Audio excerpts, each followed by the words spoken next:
up and gnash their teeth and say, "We have swallowed her up.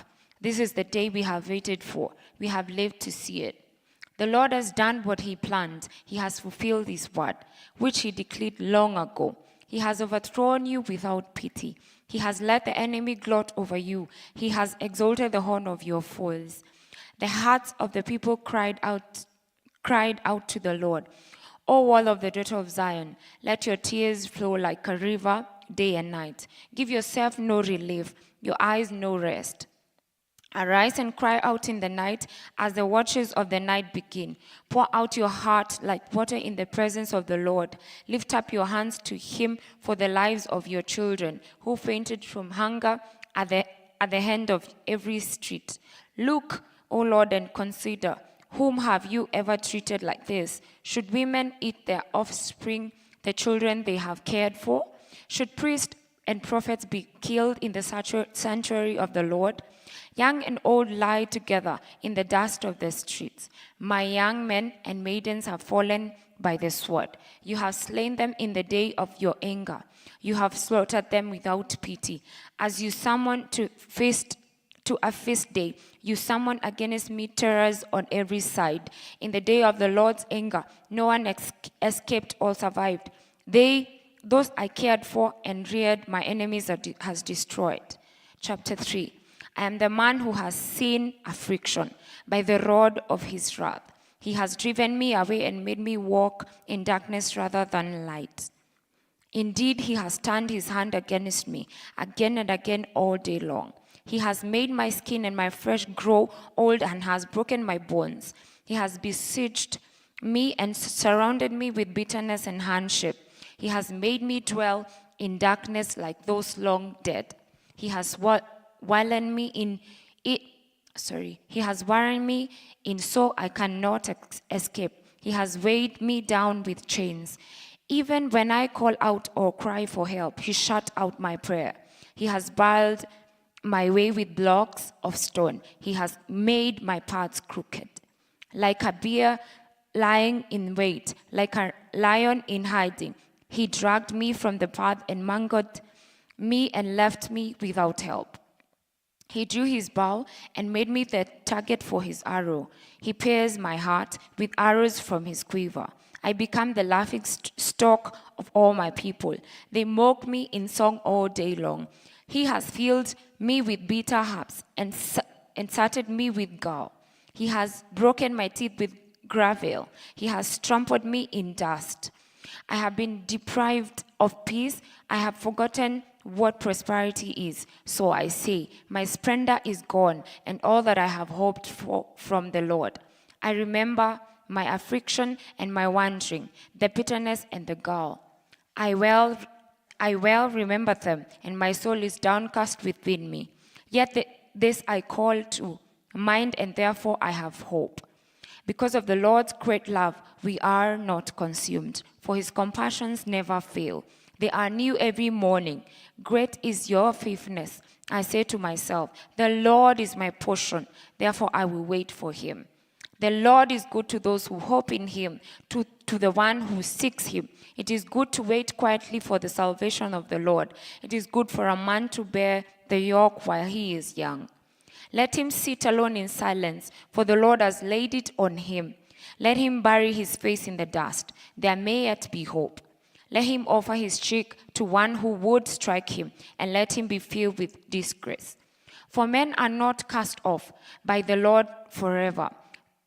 Though he brings grief, he will show compassion. So great is his unfailing love. For he does not willingly bring affliction or grief to the children of men. To crush underfoot all prisoners in the land, to deny a man his right before the Most High, to deprive a man of justice. Will not the Lord see such things?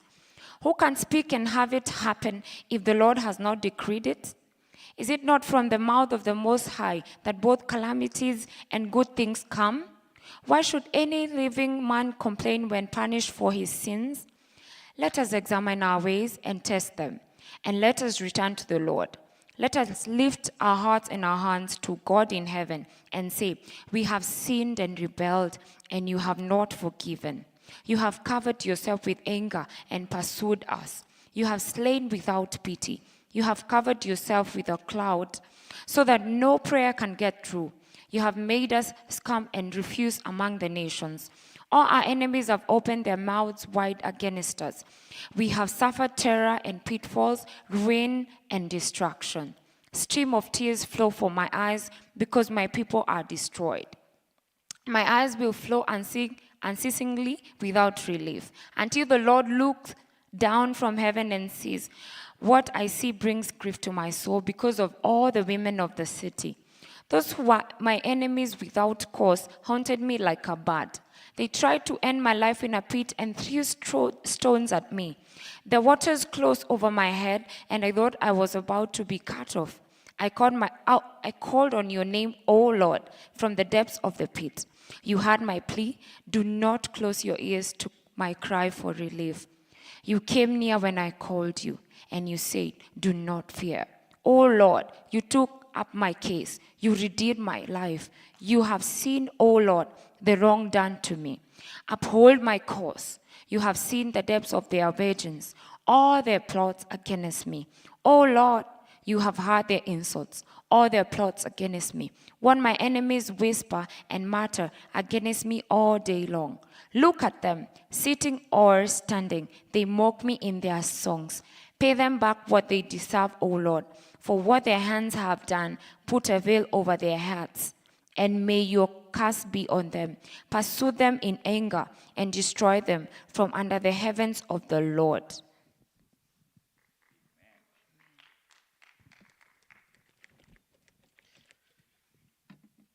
Amen. Lamentations chapter 4. How the gold has lost its luster.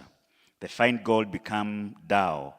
The sacred gems are scattered at the head of every street. How the precious sons of Zion, once worthy their weight in gold, are now considered as pots of clay, the works of a potter's hand. Even jackals offer their breasts to nurse their young, but my people have become heartless, like ostriches in the desert. Because of thirst, the infant's tongue sticks to the roof of its mouth. The children beg for bread, but no one gives it to them. Those who once ate delicacies are destitute in the streets. Those nurtured in purple now lie on ash heaps. The punishment of my people is greater than that of Sodom, which was overthrown in a moment, without a hand turned to help her. The princes were brighter than snow and whiter than milk, their bodies more ruddy than rubies, their appearance like sapphires. But now they are blacker than soot. They are not recognized in the streets. Their skin has shriveled on their bones. It has become as dry as stick. Those killed by the sword are better off than those who die of famine, wrecked with hunger. They waste away for lack of food from the field with their own hands. Compassionate women have cooked their own children, who became their food when my people were destroyed. The Lord has given full vent to his wrath. He has poured out his fierce anger. He kindled a fire in Zion and consumed her foundations. The kings of the earth did not believe, nor did any of the world's people, that the enemies and foes could enter the gates of Jerusalem. But it happened because of the sins of our prophets and the iniquities of our priests who shed within her the blood of the righteous. Now they grope through the streets like men who are blind. They are so defiled with blood that no one dares to touch their garments. Go away, you are unclean. You are unclean. Men cry to them, away, away, don't touch us. When they flee and wander about, people among the nations say, they can stay here no longer. The Lord himself has scattered them. He no longer watches over them. The priests are shown no honor, the elders no favor. Moreover, our eyes failed, looking in vain for help. From our towers we watched for a nation that could come to save us, that could not save us. Men stalked us at every step, so we could not talk in our streets. Our, our ends, our end was near. Our days were numbered, for our end had come. Our pursuers were swifter than eagles in the sky. They chased us over the mountains and lay in wait for us in the desert. The Lord's anointed, our very life breath, was caught in their traps. We thought that under his shadow we would live among the nations. Rejoice and be glad, O daughter of Edom, you who live in the land of Uz. But to you also the cup will be passed. You will be drunk and stripped naked. O daughter of Zion, your punishment will end. You will not prolong your exile. But, O daughter of Edom, he will punish your sin and expose your wickedness. Chapter 5. Remember, O Lord, that what has happened to us. Look and see our disgrace. Our inheritance has been turned over to aliens, our homes to foreigners. We have become orphans and fatherless, our mothers like widows. We must buy milk and we must buy the water we drink. Our wood can be had only at a price. Those who pursue us are at our heels. We are weary and find no rest. We submit to Egypt and Assyria to get enough bread. Our fathers sinned and are no more, and we bear their punishment. Slaves rule over us, and there is none to free us from their hands. We get our bread at the risk of our lives because of the sword in the desert. Our skin is hot as an oven, feverish from hunger. Women have been ravished in Zion, and virgins in the towns of Judah. Princes have been hung up by their hands. Elders are shown no respect. Young men toil at the millstones. Boys stagger under loads of wood. The elders are gone from the city gate. The young men have stopped their music. Joy is gone from our hearts, and our dancing has turned into mourning.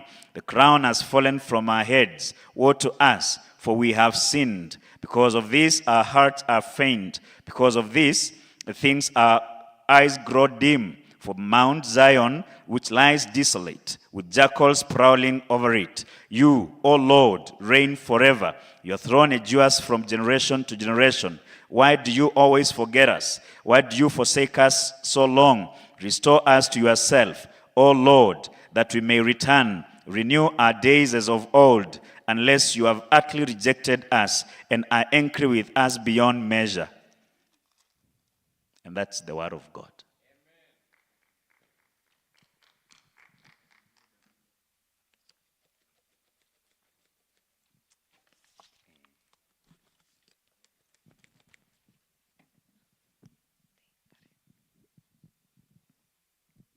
I'll be reading from the book of Ezekiel, the living creatures in the glory of the Lord. In the 13th year, in the 4th month of the 5th year, of the 5th day, while I was among the exiles by the Kebar River, the heavens were opened and I saw visions of God.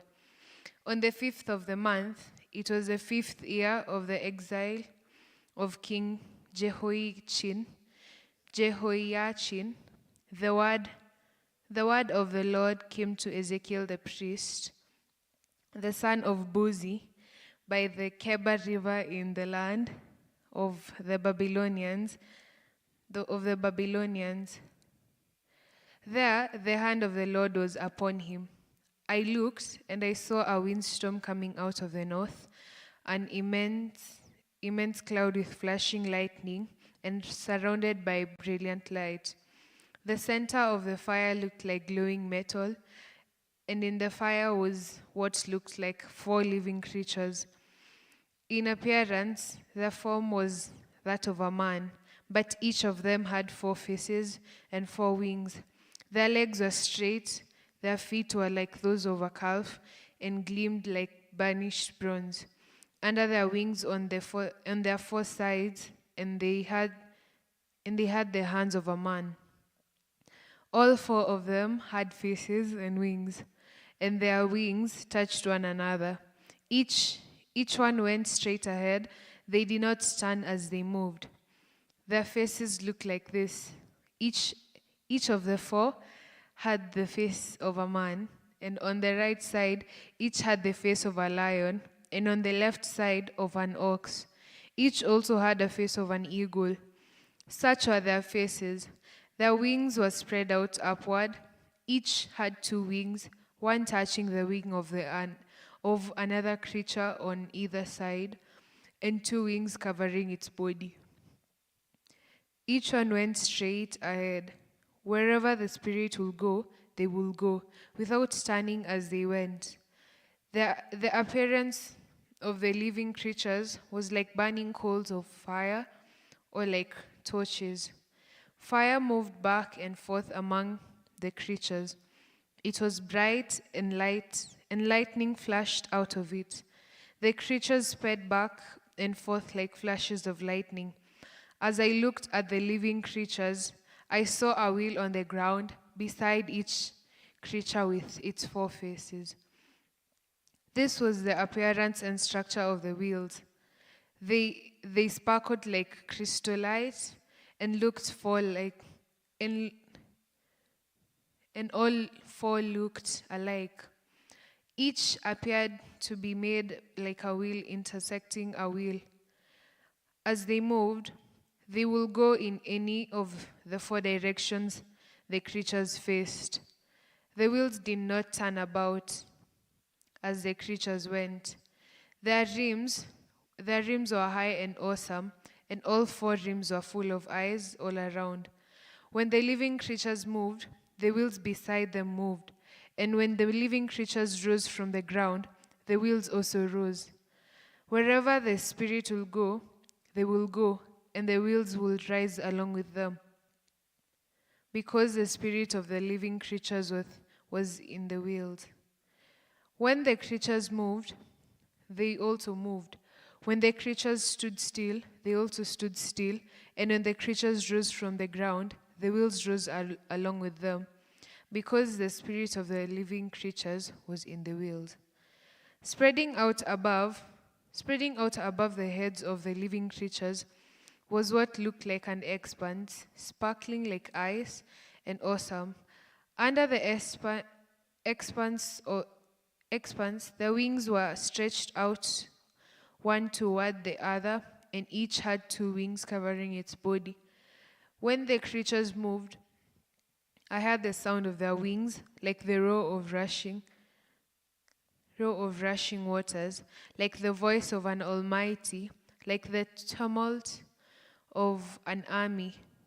When they stood still, they lowered their wings. Then there came a voice from above the expanse over their heads as they stood with lowered wings. Above the expanse over their heads was what looked like a throne of sapphire, and high above on the throne was a figure like that of a man. 27. I saw that from what appeared to be his waist up, he looks like a glowing metal as if full of fire, and that from there down he looked like fire, and brilliant light surrounded him. Like the appearance of a rainbow in the clouds on a rainy day, so was the radiance around him. This was the appearance of the likeness of the glory of the Lord. When I saw it, I fell face down, and I heard the voice of one speaking. Chapter 2, Ezekiel's call. He said to me, "Son of man, stand up on your feet, and I will speak to you." As he spoke, the Spirit came into me and raised me to my feet. And I heard him speaking to me. He said, "Son of man, I am sending you to the Israelites, to a rebellious nation that has rebelled against me. They and their fathers have been in revolt against me to this very day. The people to whom I am sending you are obstinate and stubborn. Say to them, 'This is what the sovereign Lord says.' And whether they listen or fail to listen, for they are a rebellious house, they will know what a prophet has been among them. They will know that a prophet has been among them. And you, son of man, do not be afraid of them, of their word or their words. Do not be afraid, though the briars and thorns are all around you, and you live among scorpions. Do not be afraid of what they say or terrified of them, though they are a rebellious house. You must speak my words to them, whether they listen or fail to listen, for they are rebellious. But you, son of man, listen to what I say to you. Do not rebel like that rebellious house. Open your mouth and eat what I give you. Then I looked, and I saw a hand stretched out to me. In it was a scroll, which he unrolled before me. On both sides of it were written words of lament and mourning and woe. Chapter 3. And he said to me, Son of man, eat what is before you, eat this scroll, then go and speak to the house of Israel. So I opened my mouth, and he gave me the scroll to eat. Then he said to me, Son of man, eat this scroll I am giving you, and fill your stomach with it. So I ate it, and it tasted as sweet as honey in my mouth. He then said to me, Son of man, go now to the house of Israel and speak my words to them. You are not going to be sent to a people of obscure speech and difficult language, but to the house of Israel, not to many peoples of obscure speech and difficult language, whose words you cannot understand. Surely, if I had sent you to them, they would have listened to you, but the house of Israel is not willing to listen to you because you are not willing to listen to me. For the whole house of Israel is hardened and obstinate. But I will make you as undenying, as unyielding and hardened as they are. I will make your forehead like the hardest stone, harder than flint. Do not be afraid of them or terrified by them, though they are a rebellious house. And he said to me, Son of man, listen carefully and take to heart all the words I speak to you. Go now to your countrymen in exile and speak to them. Say to them, this is what the sovereign Lord says, whether they listen or fail to listen. Then the Spirit lifted me up, and I heard behind me a loud, rumbling sound. May the glory of the Lord be praised in this dwelling place. The sound of the wings of the living creatures brushing against each other, and the sound of the wheels beside them, a loud rumbling sound. The Spirit then lifted me up and took me away, and I went in bitterness and in the anger of my spirit, with the strong hand of the Lord upon me. I came to the exiles who lived at Tel Abib, near the Kebar River, and there, where they were living, I sat among them for 7 days, overwhelmed. Warning to Israel, verse 16. At the end of 7 days, the word of the Lord came to me, Son of man, I have made you a watchman for the house of Israel. So hear the word I speak and give you, and give them warning from me. When I say to a wicked man, you will surely die, and you do not warn him or speak out to dissuade him from his evil ways in order to save his life, that wicked man will die for his sin, and I will hold you accountable for his blood. But if you do warn the wicked man, and he does not stand from his wickedness or from his evil ways, he will die for his sin, but you will have saved yourself.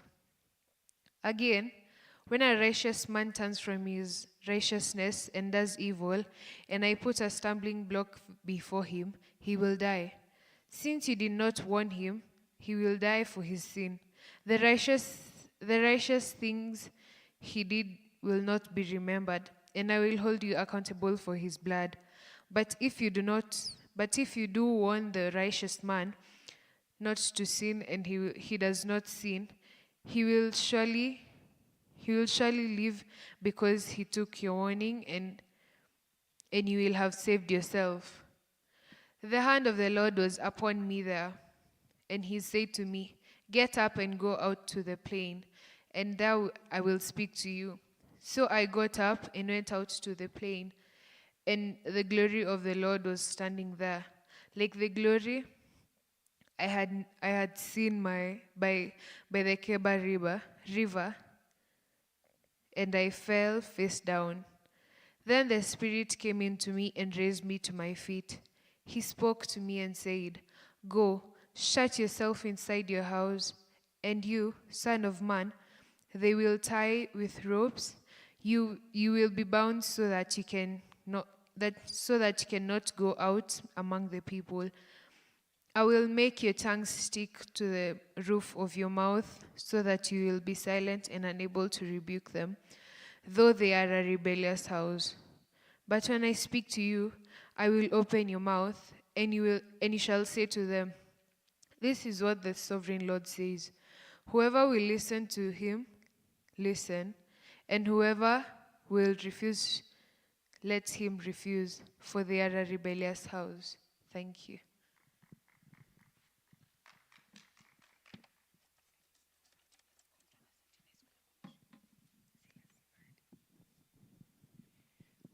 Ezekiel chapter 4. Now, son of man, take a clay tablet, put it in front of you, and draw the city of Jerusalem on it. Then lay siege to it, erect siege work against it, build a ramp up to it, set up camps against it, and put battering rams around it. Then take an iron pan, place it as an iron wall between you and the city, and turn your face toward it. It will be under siege, and you shall besiege it. This will be a sign to the house of Israel. Then lie on your left side and put the sin of the house of Israel upon yourself. You are to bear their sin for the number of days you lie on your side. I have assigned you the same number of days as the years of their sin. So for 390 days you will bear the sin of the house of Israel. After you have finished these, lie down again, this time on your right side, and bear the sin of the house of Judah. I have assigned you 40 days, a day for each year. Turn your face toward the siege of Jerusalem, and with bared arm prophesy against her. I will tie you up with ropes so that you cannot turn from one side to the other until you have finished the days of your siege.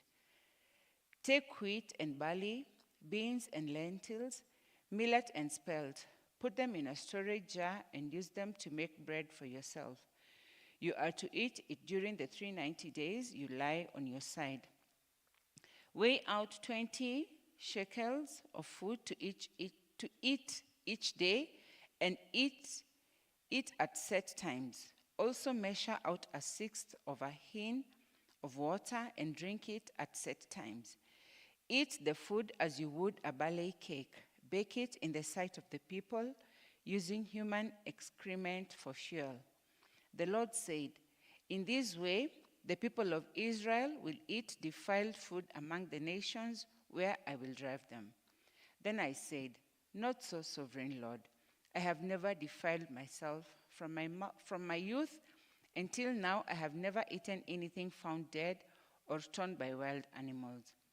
No unclean meat has ever entered my mouth. Very well, he said, I will let you bake your bread over cow manure instead of human excrement. He then said to me, Son of man, I will cut off the supply of food in Jerusalem. The people will eat rationed food in anxiety and drink rationed water in despair. In despair, for food and water will be scarce. They will be appalled at the sight of each other and will waste away because of their sin. Chapter 5. Now, son of man, take a sharp sword and use it as a barber's razor to shave your head and your beard. Then take a set of scales and divide up the hair. When the days of your siege come to an end, burn a third of the hair with fire inside the city. Take a third and strike it with the sword all around the city, and scatter a third to the wind, for I will pursue them with drawn sword. But take a few strands of hair and tuck them away in the folds of your garment. Again, take a few of these and throw them into the fire and burn them up. A fire will spread from there to the whole house of Israel. This is what the sovereign Lord says. This is Jerusalem, which I have set in the center of the nations, with countries all around it.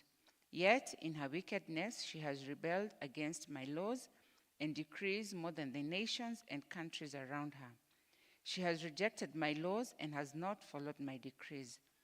Therefore, this is what the sovereign Lord says. You have been more unruly than the nations around you, and have not followed my decrees or kept my laws. You have not even conformed to the standards of the nations around you. Therefore, this is what the sovereign Lord says. I myself am against you, Jerusalem, and I will inflict punishment on you in the sight of the nations. Because of all your detestable idols, I will do to you what I have never done before, and you will never do again. Therefore, in your midst, fathers will eat their children, and children will eat their fathers. I will inflict punishment on you, and will scatter all your survivors to the winds.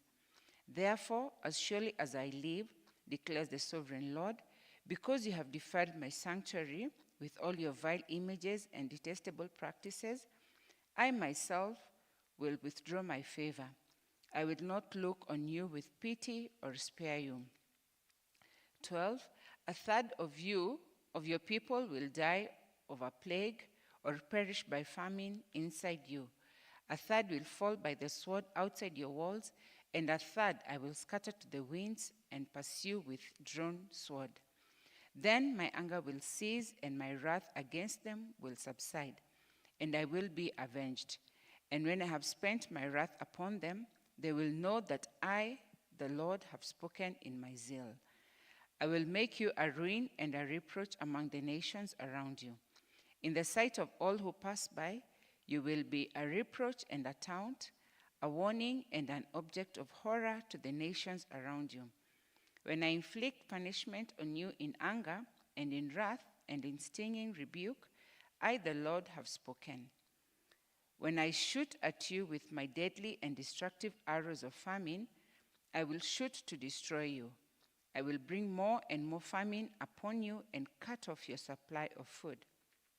I will send famine and wild beasts against you, and they will leave you childless. Plague and bloodshed will sweep through you, and I will bring the sword against you. I, the Lord, have spoken. Chapter 6. The word of the Lord came to me, Son of man, set your face against the mountains of Israel, prophesy against them, and say, O mountains of Israel, hear the word of the sovereign Lord. This is what the sovereign Lord says to the mountains and hills, to the ravines and valleys. I am about to bring a sword against you, and I will destroy your high places. Your altars will be demolished, and your incense altars will be smashed. And I will slay your people in front of your idols.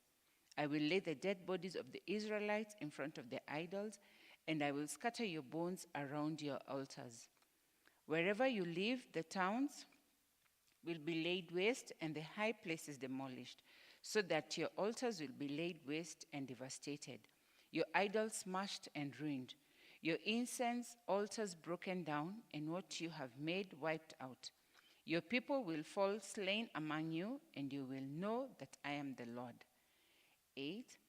But I will spare some, for some of you will escape the sword when you are scattered among the lands and nations. Then in the nations where they have been carried captive, Those who escape will remember me, how I have been grieved by the adulterers' hearts, which have turned away from me, and by their eyes, which have lusted after their idols. They will loathe themselves for the evil they have done and for all their detestable practices. And they will know that I am the Lord. I did not threaten in vain to bring this calamity on them. This is what the sovereign Lord says. Strike your hands together and stamp your feet and cry out, alas, because of all the wicked and detestable practices of the house of Israel, for they will fall by the sword, famine, and plague. He that is far away will die of the plague, and he that is near will fall by the sword, and he that survives and is spared will die of famine. So will I spend my wrath upon them, and they will know that I am the Lord, when their people lie slain among the idols around their altars, on every high hill and on all the mountain tops, under every spreading tree and every leafy oak, places where they offered fragrant incense to all the idols. And I will stretch out my hand against them and make the land a desolate waste, from the desert to Diblah, wherever they live. Then they will know that I am the Lord.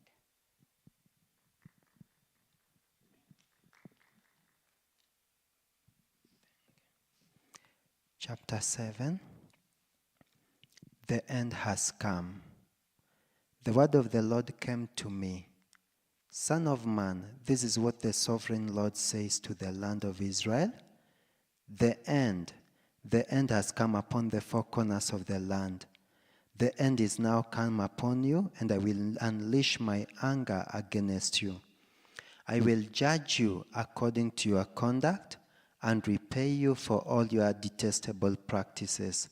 I will not look on you with pity or spare you. I will surely repay you for your conduct and the detestable practices among you. Then you will know that I am the Lord. This is what the sovereign Lord says. Disaster, an unheard of disaster is coming. The end has come. The end has come. It has roused itself against you. It has come. Doom has come upon you, you who dwell in the land. The time has come, the day is near. There is panic, not joy, upon the mountains. I am about to pour out my wrath on you and spend my anger against you. I will judge you according to your conduct and repay you for all your detestable practices. I will not look on you with pity or spare you. I will repay you in accordance with your conduct and detestable practices among you. Then you will know that it is the Lord who strikes the blow. The day is here. It has come. Doom has burst forth. The road has budded. Arrogance has blossomed. Violence has grown into a rod to punish wickedness. None of the people will be left, none of that crowd. No wealth, nothing of value. The time has come, the day has arrived. Let not the buyer rejoice, nor the seller grieve, for wrath is upon the whole crowd. The seller will not recover the land he has sold as long as both of them live, for the vision concerning the whole crowd will not be reversed. Because of their sins, not one of them will preserve his life. Verse 14.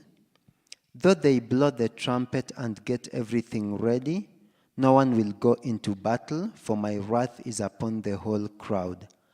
Outside is the sword, inside are plague and famine. Those in the country will die by the sword, and those in the city will be devoured by famine and plague.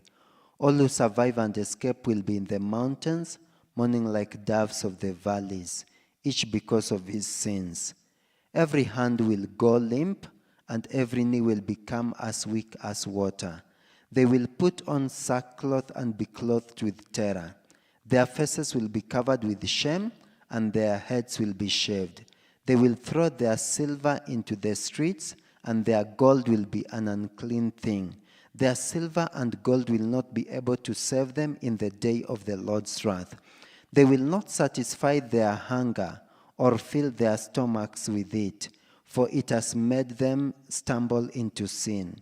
They were proud of their beautiful jewelry and used it to make their detestable idols and vile images. Therefore, I will turn this into an unclean thing for them. I will hand it all over as plunder to the foreigners and as loot to the wicked of the earth, and they will defile it. Verse 22, I will turn my face away from them, and they will desecrate my treasured place. Robbers will enter it and desecrate it. Prepare chains, because the land is full of bloodshed, and the city is full of violence. I will bring the most wicked of the nations to take possession of their houses. I will put an end to the pride of the mighty, and their sanctuaries will be desecrated. When terror comes, they will seek peace, but there will be none. Calamity upon calamity will come, and rumor upon rumor. They will try to get a vision from the prophet. The teaching of the law by the priest will be lost, as will the counsel of the elders. The king will mourn, and the prince will be clothed with despair, and the hand of the people of the land will tremble. I will deal with them according to their conduct, and by their own standards I will judge them. Then they will know that I am the Lord. Chapter 8. In the 6th year, in the 6th month, on the 5th day, while I was sitting in my house, and the elders of Judah were sitting before me, the hand of the sovereign Lord came upon me there. I looked, and I saw a figure like that of a man. From what appeared to be his waist down, he was like fire, and from there up his appearance was as bright as glowing metal. He stretched out what looked like a hand and took me by the hair of my head. The Spirit lifted me up between earth and heaven, and in the visions of God he took me to Jerusalem, to the entrance of the north gate of the inner court, where the idol that provokes to jealousy stood. And there before me was the glory of the God of Israel, as in the vision I had seen in the plain. Then he said to me, Son of man, look toward the north. So I looked, and in the entrance north of the gate of the altar, I saw this idol of jealousy. And he said to me, Son of man, do you see what they are doing? The utterly detestable things the house of Israel is doing here, things that will drive me far from my sanctuary. But you will see things that are even more detestable. Then he brought me to the entrance of the court. I looked, and I saw a hole in the wall. He said to me, Son of man, now dig into the wall.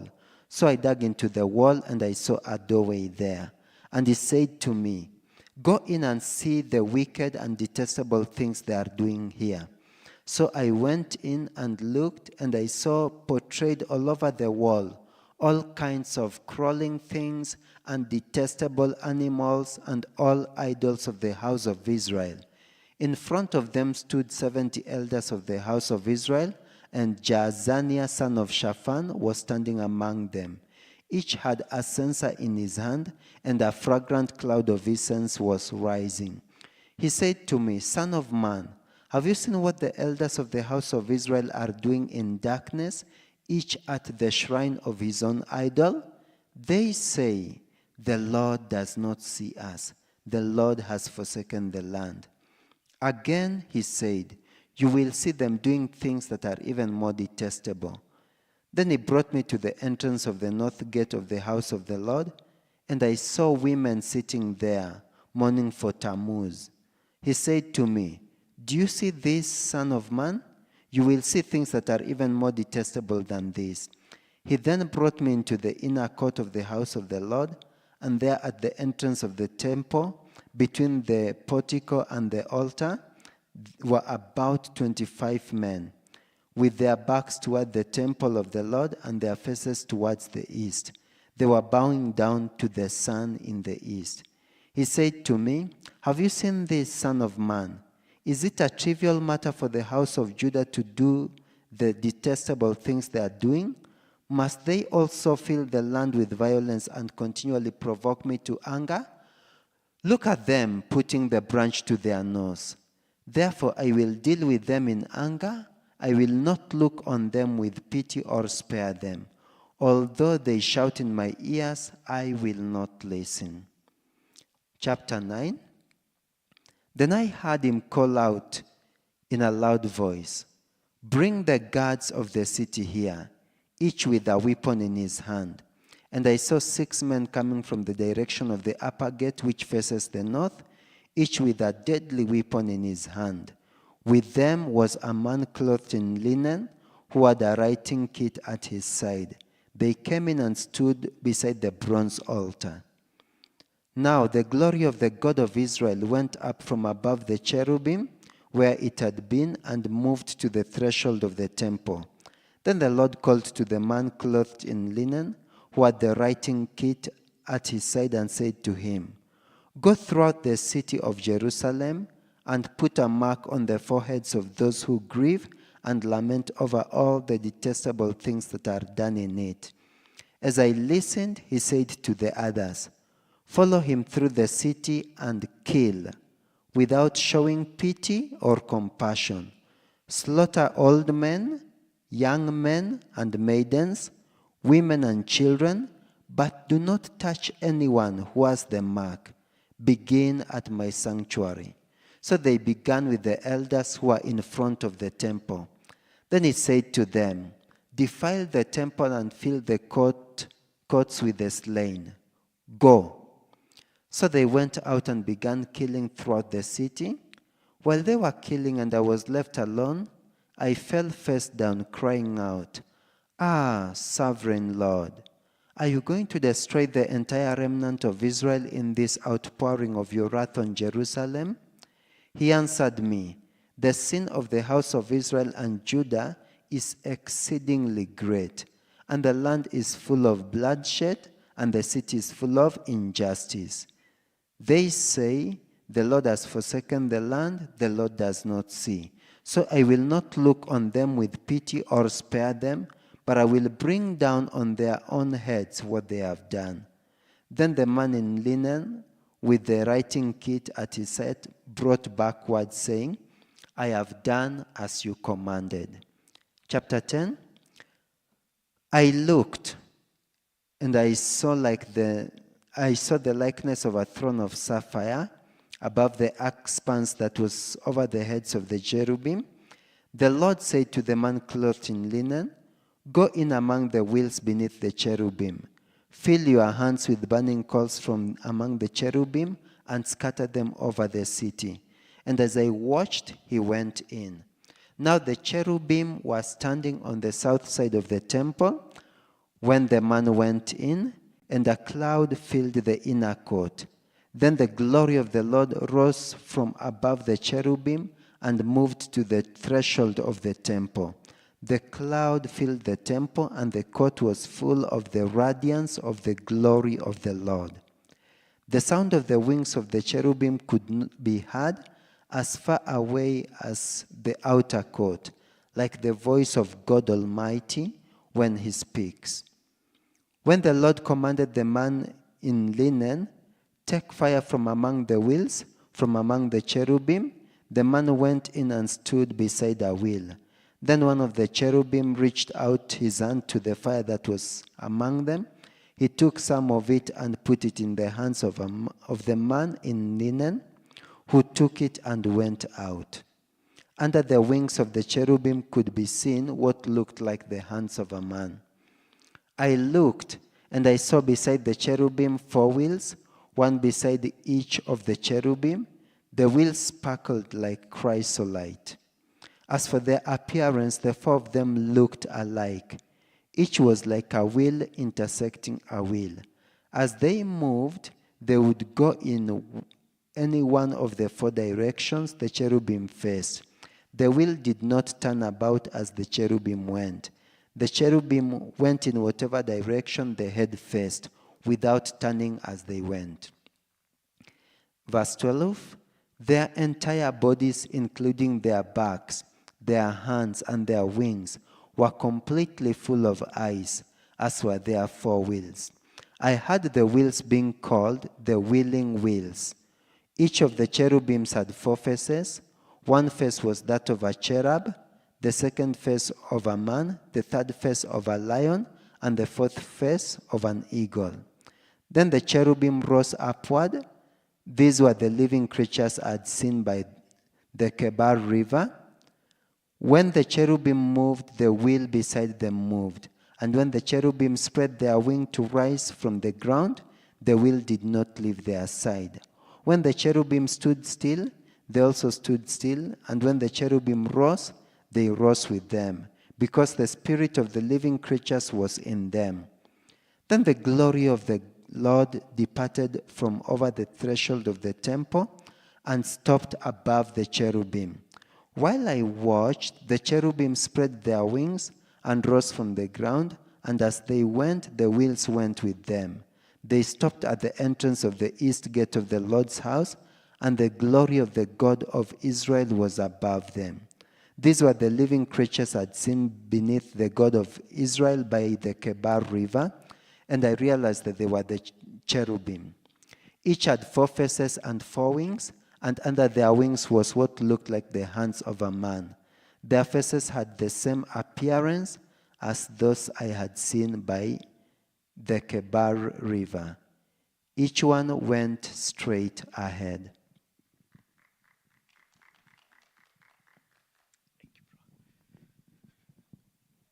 Ezekiel chapter 11. Then the Spirit lifted me up and brought me to the gate of the house of the Lord that faces the east. There at the entrance to the gate were 25 men, and I saw among them Jaazaniah, son of Azza, and Palashia, son of Benaiah, leaders of the people. The Lord said to me, Son of man, these are the men who are plotting evil and giving wicked advice in this city. They say, will it not soon be time to build houses? This city is a cooking pot, and we are the meat. Therefore prophesy against them. Prophesy, Son of man. Then the Spirit of the Lord came upon me, and he told me to say, this is what the Lord says. That is what you are saying, O house of Israel.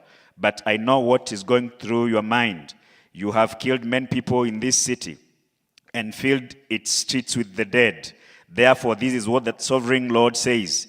The bodies you have thrown there are the meat, and this city is the pot. But I will drive you out of it. You fear the sword, and the sword is what I will bring against you, declares the sovereign Lord. I will drive you out of the city and hand you over to the foreigners and inflict punishment on you. You will fall by the sword, and I will execute judgment on you at the borders of Israel. Then you will know that I am the Lord. This city will not be a pot for you, nor will you be the meat in it. I will execute judgment on you at the borders of Israel, and you will know that I am the Lord. For you have not followed my decrees or kept my laws, but have conformed to the standards of the nations around you. Now, as I was prophesying, Palashia, son of Benaiah, died. Then I fell face down and cried out in a loud voice, sovereign Lord, will you completely destroy the remnant of Israel? The word of the Lord came to me, Son of man, your brothers who are your blood relatives, and the whole house of Israel are those of whom the people of Jerusalem have said, they are far away from the Lord. This land was given to us as our possession. Therefore say, this is what the sovereign Lord says. Although I sent them far away among the nations and scattered them among the countries, yet for a little while I have been a sanctuary for them in the countries where they have gone. Therefore say, this is what the sovereign Lord says. I will gather you from the nations and bring you back to the countries where you have been scattered, and I will give you back the land of Israel again. They will return to it and remove all its vile images and detestable idols. I will give them an undivided heart and put a new spirit in them. I will remove from them the heart of stone and give them a heart of flesh. Then they will follow my decrees and be careful to keep my laws, they will be my people, and I will be their God. But as for those whose hearts are devoted to their vile images and detestable idols, I will bring down on their own heads what they have done, declares the sovereign Lord. Then the cherubim with the wheels beside them spread their wings, and the glory of God of Israel was above them. The glory of the Lord went up from within the city and stopped above the mountain east of it. The Spirit lifted me up and brought me up to the exiles in Babylonia, in the vision given by the Spirit of God. Then the vision I had seen went up from me, and I told the exiles everything the Lord had shown me. Chapter 12. The word of the Lord came to me, Son of man, you are living among a rebellious people. They have eyes to see but do not see, and ears to hear but do not hear, for they are rebellious people. Therefore, Son of man, pack your belongings and exile, and in the daytime, as they watch, set out and go from where you are to another place. Perhaps they will understand, though they are a rebellious house. During the daytime, while they watch, bring out your belongings, packed for exile. Then in the evening, while they are watching, go out like those who go into exile. While they watch, dig through the wall and take your belongings out through it. Put them on your shoulders as they are watching, and carry them out at dusk. Cover your face so that you cannot see the land, for I have made you a sign to the house of Israel. So I did as I was commanded. During the day I brought out my things packed for exile.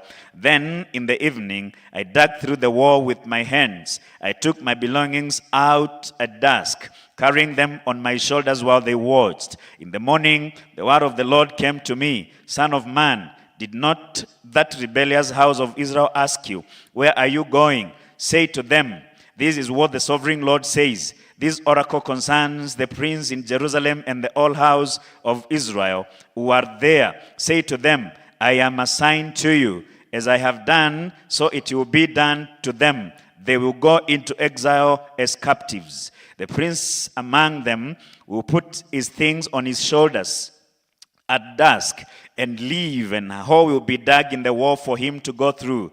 He will cover his face so that he cannot see the land. I will spread my net for him, and he will be caught in my snare. I will bring him to Babylonia, the land of the Chaldeans. But he will not see it, and there he will die. I will scatter to the winds all those around him, his staff and all his troops, and I will pursue them with a drawn sword. They will know that I am the Lord when I disperse them among the nations and scatter them through the countries. But I will spare a few of them from the sword, famine, and plague, so that in the nations where they go, they may acknowledge all the detestable practices. Then they will know that I am the Lord. The word of the Lord came to me. Son of man, tremble as you eat your food, and shudder in fear as you drink your water. Say to the people of the land, this is what the sovereign Lord says about those living in Jerusalem and in the land of Israel. They will eat their food in anxiety and drink their water in despair, for their land is stripped of everything in it because of the violence and of those who live there. The inhabited towns will be laid waste, and the land will be desolate. Then you will know that I am the Lord. The word of the Lord came to me, Son of man, what is this proverb you have in the land of Israel? The days go by, and every vision comes to nothing. Say it to them. This is what the sovereign Lord says. I am going to put an end to this proverb, and they will no longer quote it in Israel. Say to them, the days are near when every vision will be fulfilled, for there will be no more false visions or flattering divinations among the people of Israel. But I, the Lord, will speak what I will, and it shall be fulfilled without delay. For in your days You rebellious house, I will fulfill whatever I say, declares the sovereign Lord. The word of the Lord came to me, Son of man, the house of Israel is saying, the vision he sees is for many years from now, and he prophesies about the distant future. Therefore say to them, this is what the sovereign Lord says, none of my words will be delayed no longer. Whatever I say will be fulfilled, declares the Lord. Chapter 13. The word of the Lord came to me, Son of man, prophesy against the prophets of Israel who are now prophesying. Say to those who prophesy out of their own imagination, hear the word of the Lord. This is what the sovereign Lord says. Woe to you, woe to the foolish prophets who follow their own spirit and have seen nothing. Your prophets, O Israel, are like jackals among ruins. You have not gone up to the breaks in the walls to repair it for the house of Israel, so that it will stand firm in battle on the day of the Lord. Their visions are false and their divinations a lie. They say, the Lord declares, when the Lord has not sent them, yet they expect their words to be fulfilled. Have you not seen false visions and uttered lying divinations from you, when you say, the Lord declares, though I have not spoken? Therefore, this is what the sovereign Lord says, because of your false words and lying visions, I am against you, declares the sovereign Lord. My hand will be against the prophets who see false visions and utter lying divinations. They will not belong to the council of my people, or be listed in the records of the house of Israel, nor will they enter the land of Israel. Then you will know that I am the sovereign Lord. Because they lead my people astray, saying, peace, when there is no peace, and because when a flimsy wall is built, they cover it with whitewash. Therefore, tell those who cover it with whitewash that it is going to fall. Rain will come in torrents, and I will send hailstones hurling down, and violent winds will burst forth. When the walls collapse, will people not ask, where is the whitewash you covered it with? Therefore, this is what the sovereign Lord says. In my wrath, I will unleash a violent wind, and in my anger, hailstones and torrents of rain will fall with destructive fury. I will tear down the walls you have covered with whitewash and will level it to the ground, so that its foundation will be laid bare. When it falls, you will be destroyed in it, and you will know that I am the Lord. So I will spend my wrath against the wall and against those who covered it with whitewash. I will say to you, the wall is gone, and so are those who whitewashed it. These prophets of Israel who prophesied to Jerusalem and saw visions of peace for her when there was no peace, declares the sovereign Lord. Now, Son of man, set your face against the daughters of your people who prophesy out of their own imagination. Prophesy against them and say, this is what the sovereign Lord says. Woe to the women who sew magic charms on their wrists, and make veils of various lengths for their heads in order to ensnare people. Will you ensnare the lives of my people, but preserve your own? You have profaned me among my people for a few handfuls of barley and scraps of bread. By lying to my people who listen to lies, you have killed those who should not have died, and have spared those who should not live. Therefore, this is what the sovereign Lord says. I am against your magic charms, with which you ensnare people like birds, and I will tear them from your arms. I will set free the people that you have ensnared like birds. I will tear off your veils and save my people from your hands, and they will no longer fall prey to your power. Then you will know that I am the Lord, because you disheartened the righteous with your lies, when I had brought them no grief, and because you encouraged the wicked not to turn from their evil ways and save their lives. Therefore, you will no longer see false visions or practice divination. I will save my people from your hands, and then you will know that I am the Lord. Chapter 14. Some of the elders of Israel came to me and sat down in front of me. Then the word of the Lord came to me, Son of man, these men have set up idols in their hearts and put wicked stumbling blocks before their faces. Should I let them inquire of me at all? Therefore, speak to them and tell them, this is what the sovereign Lord says. When an Israelite sets up idols in his heart and puts a wicked stumbling block before his face and then goes to a prophet, I, the Lord, will answer him myself in keeping with his great idolatry. I will do this to recapture the hearts of the people of Israel who have deserted me for their idols. Therefore say to the house of Israel, this is what the sovereign Lord says, repent, turn from your idols and renounce all your detestable practices. When an Israelite or an alien living in Israel separates himself from me and sets up idols in his heart and puts a wicked stumbling block before his face and goes to a prophet to inquire of me, I, the Lord, will answer him myself. I will set my face against that man and make him an example and a byword. I will cut him off from my people. Then you will know that I am the Lord. And if the prophet is enticed to utter a prophecy, I, the Lord, have enticed that prophet, and I will stretch out my hand against him and destroy him from among my people Israel. Then they will bear their guilt. The prophet will be as guilty as the one who consults him.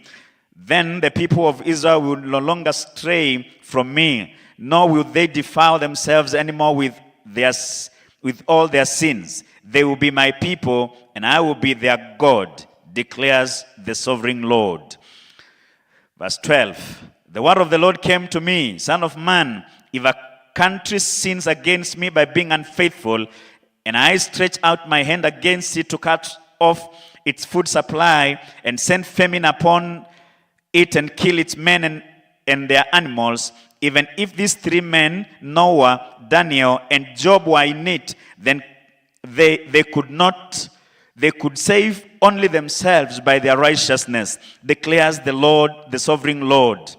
Or if I send wild beasts through that country, and they leave it childless, and it becomes desolate, so that no one can pass through it because of the beasts, as surely as I live, declares the sovereign Lord, even if the three men were in it, they could only save their own sons or daughters. They alone would be saved, but the land would be desolate. Or if I bring a sword against that country and say, let the sword pass through the land, and I kill its men and their animals, as surely as I live, declares the sovereign Lord, even if these three men were in it, they could not save their own sons or daughters. They alone would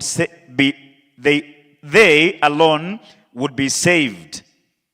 Or if I send a plague into that land and pour out my wrath upon it through bloodshed, killing its men and their animals, as surely as I live, declares the sovereign Lord, even if Noah, Daniel, and Job were in it, they could save neither son nor daughter. They would save only themselves by their righteousness. For this is what the sovereign Lord says, how much worse will it be when I send against Jerusalem my four dreadful judgments, sword and famine, and wild beasts and plague, to kill its men and their animals. Yet there will be some survivors, sons and daughters who will be brought out of it. They will come to you, and when you see their conduct and their actions, you will be consoled regarding the disaster I have brought upon Jerusalem. Every disaster I have brought upon it.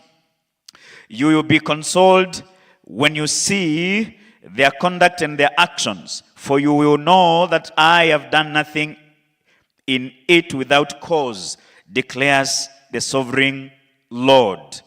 Chapter 15. The word of the Lord came to me, Son of man, how is the wood of a vine better than the branch on any of the trees in the forest? Is wood ever taken from it to make anything useful? Do they make pegs from it to hang things on? And after it is thrown on the fire as fuel, and the fire burns both ends and tears the middle, is it then useful for anything? If it was not useful for anything when it was all, how much less can it be made into something useful when the fire has burned it and it is charred? Therefore, this is what the sovereign Lord says: as I have given the wood of the vine among the fire, among the trees of the forest, as fuel for the fire, so will I treat the people living in Jerusalem. I will set my face against them, although they have come out of the fire will yet consume them. And when I set my face against them, you will know that I am the Lord. I will make the land desolate because they have been unfaithful, declares the sovereign Lord. Chapter 16. The word of the Lord came to me: Son of man, confront Jerusalem with her detestable practices and say, this is what the sovereign Lord says to Jerusalem: your ancestry and birth were in the land of Canaanites. Your father was an Amorite and your mother a Hittite. On the day you were born, your coat was not cut, nor were you washed with water to make you clean, nor were you rubbed with salt or wrapped in clothes. No one looked on you with pity or had compassion enough to do any of these things for you. Rather, you are thrown out into the open field. For on the day you are born, you are despised. Then I passed by and saw you kicking about in your blood. And as you lay there in your blood, I said to you, live. I made you grow like a plant of the field. You grew up and developed and became the most beautiful of jewels. Your breasts were formed and your hair grew. You who were naked, and you who were naked and bare. Later I passed by, and when I looked at you and saw that you are old enough for love, I spread the cover of my garment over you and covered your nakedness. I gave you my solemn oath and entered into a covenant with you, declares the sovereign Lord, and you became mine. I bathed you with water and washed the blood from you and put ointment on you. I clothed you with an embroidered dress and put leather sandals on you. I dressed you in fine linen and covered you with costly garments. I adorned you with jewelry. I put bracelets on your arms and a necklace around your neck. And I put a ring on your nose, earrings on your ears, and beautiful crown on your head. So you are adorned with gold and silver. Your clothes were of fine linen and costly fabric, embroidered cloth. Your food was fine flour, honey, and olive oil. You became very beautiful and rose to a queen. And your fame spread among the nations on account of your beauty, because the splendor I had given you made you beautiful, your beauty perfect, declares the sovereign Lord. But you trusted in your beauty and used your fame to become a prostitute. You lavished your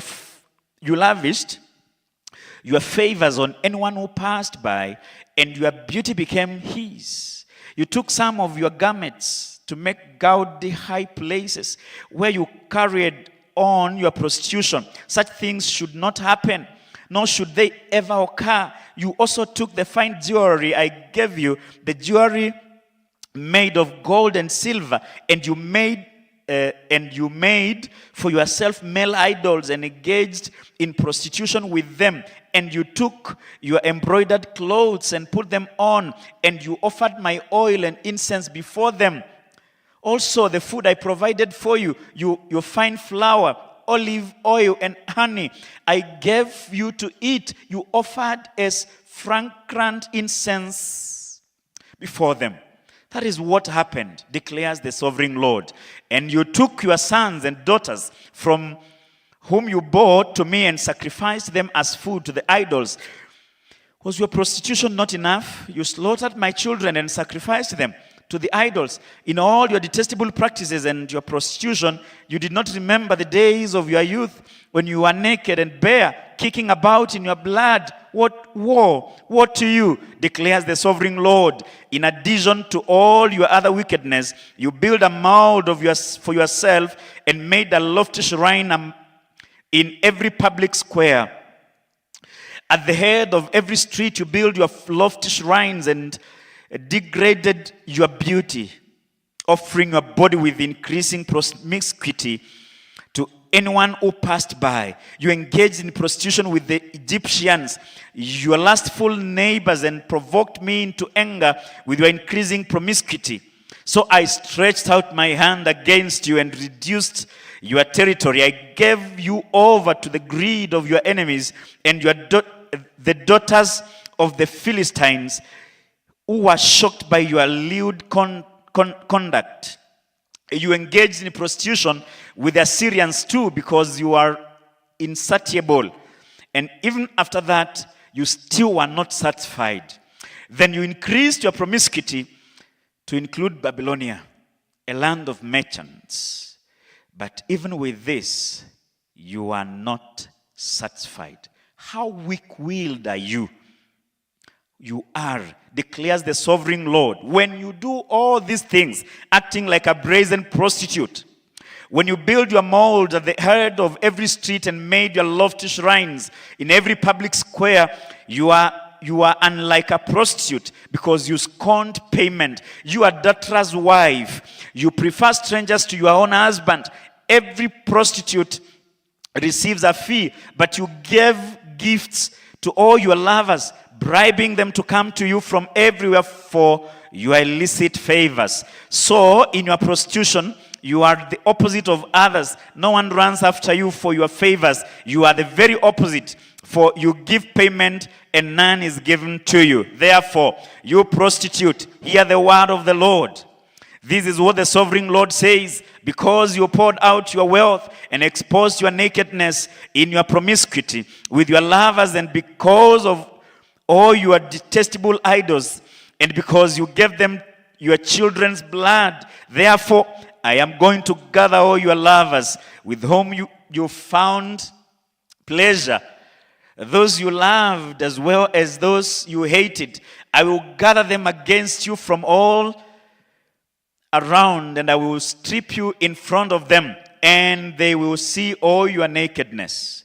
I will sentence you to the punishment of women who commit adultery and who shed blood. I will bring upon you the blood vengeance of my wrath and jealous anger. Then I will hand you over to your lovers, and they will tear down your molds and destroy your lofty shrines. They will strip you of your clothes and take your fine jewelry and leave you naked and bare. They will bring a mob against you, who will stone you and hack you into pieces with their swords. They will burn down your houses and inflict punishment on you in the sight of many women. I will put a stop to your prostitution, and you will no longer pay your lovers.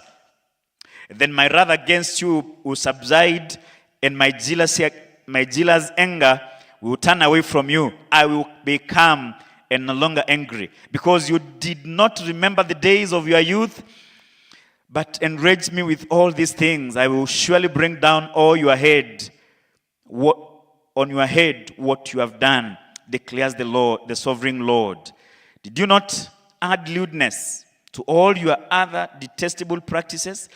Everyone who quotes Proverbs will quote this proverb about you: like mother, like daughter. You are a true daughter of your mother, who despised her husband and her children.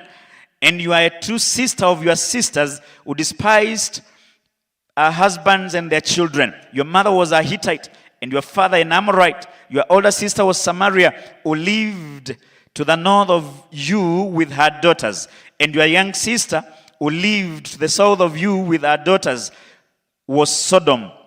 You not only walked in their ways and copied their detestable practices, but in all their ways you soon became more depraved than they, as surely as I live, declares the sovereign Lord, your sister Sodom and her daughters never did what you and your daughters have done. Now, this is the sin of your sister Sodom. She and her daughters were arrogant, overfed, and unconcerned. They did not help the poor and the needy. They were haughty and did detestable things before me. Therefore, I did away with them as you have seen. Samaria did not commit half the sins you did. You have done more detestable things than they, and have made your sisters seem righteous by all these things you have done.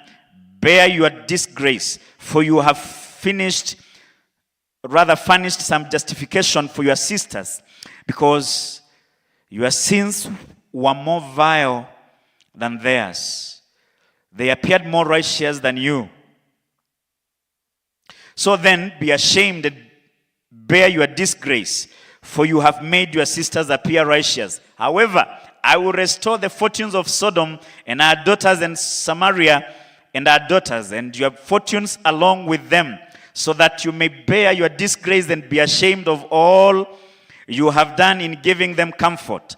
And your sisters Sodom with her daughters and Samaria with her daughters will return to what they were before, and you and your daughters will return to what you were before. You would not even mention your sister Sodom in the day of your pride, before your wickedness was uncovered. Even so, you are now scorned by the daughters of Edom and all her neighbors and the daughters of the Philistines. All those around you despise you. You will bear the consequences of your lewdness and your detestable practices, declares the Lord. This is what the sovereign Lord says. I will deal with you as you deserve, because you have despised my oath by breaking the covenant. Yet I will remember the covenant I made with you in the days of your youth, and I will establish an everlasting covenant with you. Then you will remember your ways and be ashamed when you receive your sisters, both those who are older than you and those who are younger. I will give them to you as daughters, but not on the basis of my covenant with you. So I will establish my covenant with you, and you will know that I am the Lord. Then when I make atonement for you for all you have done, you will remember and be ashamed, and never again open your mouth because of your humiliation, declares the sovereign Lord.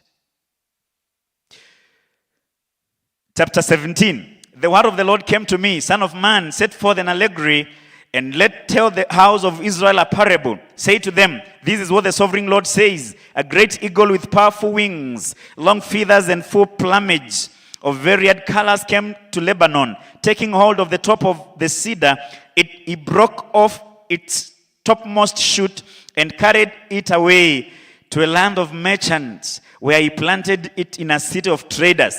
He took some of the seed of your land and put it in fertile soil. He planted it like a willow by abundant water, and it sprouted and became a low-spreading vine. Its branches turned towards him, but its roots remained under it.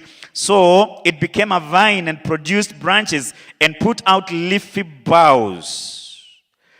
But there was another great eagle with powerful wings and full plumage. The vine now sent out its roots towards him from the plot where it was planted, and stretched out its branches to him for water. It had been planted in good soil by abundant water, so it would produce branches, bear fruit, and become a splendid vine. Say to them, this is what the sovereign Lord says. Will it thrive? Will it not be uprooted and stripped of its fruit, so that it withers? All its new growth will wither. It will not take a strong arm or many people to pull it up by the root. Even if it is transplanted, will it thrive? Will it not wither completely when the east wind strikes it? Wither away in the plot where it grew? Then the word of the Lord came to me, say to this rebellious house, do you not know that what these things mean? Say to them, the king of Babylon went to Jerusalem and carried off her king and her nobles, bringing them back with him to Babylon. Then he took a member of the royal family and made a treaty with him, putting him under oath. He also carried away the leading men of the land, so that the kingdom would be brought low, unable to rise again, surviving only by keeping his treaty. But the king rebelled against him by sending envoys to Egypt to get horses and a large army. Will he succeed? Will he who does such things escape? Will he break the treaty and yet escape? As surely as I live, declares the sovereign Lord, he shall die in Babylon, in the land of the king who brought him on the throne, whose oath he despised and whose treaty he broke. Pharaoh with his mighty army and great horde will be of no help to him in war. When rams are built and siege works erected to destroy many lives, he despised the oath by breaking the covenant, because he had given his hand in pledge, and yet did all these things. He shall not escape. Therefore, this is what the sovereign Lord says: as surely as I live, I will bring down on his head my oath that he despised and my covenant that he broke. I will spread my net for him, and I will be caught, and he will be caught in my snare. I will bring him to Babylon and execute judgment upon him there, because he was unfaithful to me. All his fleeting troops will fall by the sword, and the survivors will be scattered to the winds. Then you will know that I, the Lord, have spoken. This is what the sovereign Lord says: I myself will take a shoot from the very top of a cedar and plant it. I will break off a tender spring from its topmost shoots and plant it on a high and lofty mountain. On the mountain heights of Israel, I will plant it. It will produce branches and bear fruit and become a splendid cedar. Birds of every kind will nest in it, and they will find shelter in the shades of its branches. All the trees of the field will know that I, the Lord, bring down the tall tree and make it low tree grow tall. I dry up the green tree and make the dry tree flourish. I, the Lord, have spoken, and I will do it.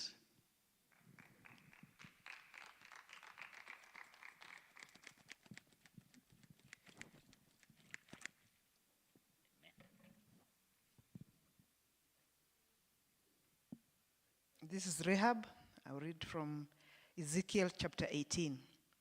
The word of the Lord came to me. What do you people mean by quoting this proverb about the land of Israel? The fathers eat sour grapes, and the children's teeth are set on edge. As surely as I live, declares the sovereign Lord, you will no longer quote this proverb in Israel. For every living soul belongs to me, the father as well as the son, both alike belong to me. The soul who sins is the one who will die. Suppose there is a righteous man who does what is just and right. He does not eat at the mountain shrines or look to the idols of the house of Israel. He does not defile his neighbor's wife or lie with a woman during her period. He does not oppress anyone but returns what he took in pledge for a loan. He does not commit robbery but gives his food to the hungry and provides clothing for the naked. He does not lend at usury or take excessive interest. He withholds his hand from doing wrong and judges fairly between man and man. He follows my decrees and faithfully keeps my laws. That man is righteous. He will surely live, declares the sovereign Lord. Suppose he has a violent son who sheds blood or does any of these other things, though the father has done none of them. He eats at the mountain shrines. He defiles his neighbor's wife. He oppresses the poor and needy. He commits robbery. He does not return what he took in pledge. He looks to the idols. He does detestable things. He lends at usury and takes excessive interest. Will such a man live? He will not, because he has done all these detestable things. He will surely be put to death, and his blood will be on his own head. But suppose this son has a son who sees all the sins his father commits, and though he sees them, he does not do such things. He does not eat at the mountain shrines or look to the idols of the house of Israel. He does not defile his neighbor's wife. He does not oppress anyone or require a pledge for a loan. He does not commit robbery, but gives his food to the hungry and provides clothing for the naked. He withholds his hand from sin and takes no usury or excessive interest. He keeps my laws and follows my decrees. He will not die for his father's sin. He will surely live. But his father will die for his own sin, because he practiced extortion, robbed his brother, and did what was wrong among his people. Yet you ask, why does the son not share the guilt of his father? Since the son has done what is just and right and has been careful to keep all my decrees, he will live, he will surely live. The soul who sins is the one who will die. The son will not share the guilt of the father, nor will the father share the guilt of the son. The righteousness of the righteous man will be credited to him, and the wickedness of the wicked will be charged against him. But if a wicked man turns away from all the sins he has committed and keeps all my decrees and does what is just and right, he will surely live. He will not die. None of the offenses he has committed will be remembered against him. Because of the righteous things he has done, he will live. Do I take any pleasure in the death of the wicked? Declares the sovereign Lord. Rather, am I not pleased when they turn from their ways and live? But if a righteous man turns from his righteousness and commits sin and does the same detestable things the wicked man does, will he live? None of the righteous things he has done will be remembered. Because of the unfaithfulness he is guilty of, and because of the sins he has committed, he will die. Yet you say, the way of the Lord is not just. Hear, O Israel. Hear, O house of Israel. Is my way unjust? Is it not your ways that are unjust? If a righteous man turns from his righteousness and commits sin, he will die for it.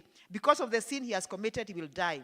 But if a wicked man turns away from the wickedness he has committed and does what is just and right, he will save his life. Because he considers all the offenses he has committed and turns away from them, he will surely live. He will not die. Yet the house of Israel says, the way of the Lord is not just. Are my ways unjust, O house of Israel? Is it not your ways that are unjust? Therefore, O house of Israel, I will judge you, each one according to his ways, declares the sovereign Lord. Repent, turn away from all your offenses. Then sin will not be your downfall. Rid yourselves of all the offenses you have committed and get a new heart and a new spirit. Why will you die, O house of Israel? For I take no pleasure in the death of anyone, declares the sovereign Lord. Repent and live. Chapter 19. Take up a lament concerning the princes of Israel and say, what a lioness was your mother among the lions. She lay down among the young lions and reared her cubs. She brought up one of her cubs, and he became a strong lion. He learned to tear the prey, and he devoured men. The nations heard about him, and he was trapped in their pit. They led him with hooks to the land of Egypt. When she saw her hope unfulfilled, her expectation gone, she took another of her cubs and made him a strong lion. He prowled among the lions, for he was now a strong lion. He learned to tear the prey, and he devoured men. He broke down their strongholds and devastated their towns. The land and all who were in it were terrified by his roaring. Then the nations came against him, those from regions round about. They spread their net for him, and he was trapped in their pit. With hooks they pulled him into a cage and brought him to the king of Babylon. They put him in prison, so his roar was heard no longer on the mountains of Israel. Your mother was like a vine in your vineyard, planted by the water. It was fruitful and full of branches because of abundant water. Its branches were strong, fit for a ruler's scepter. It towered high above the thick foliage, conspicuous for its height and for its many branches.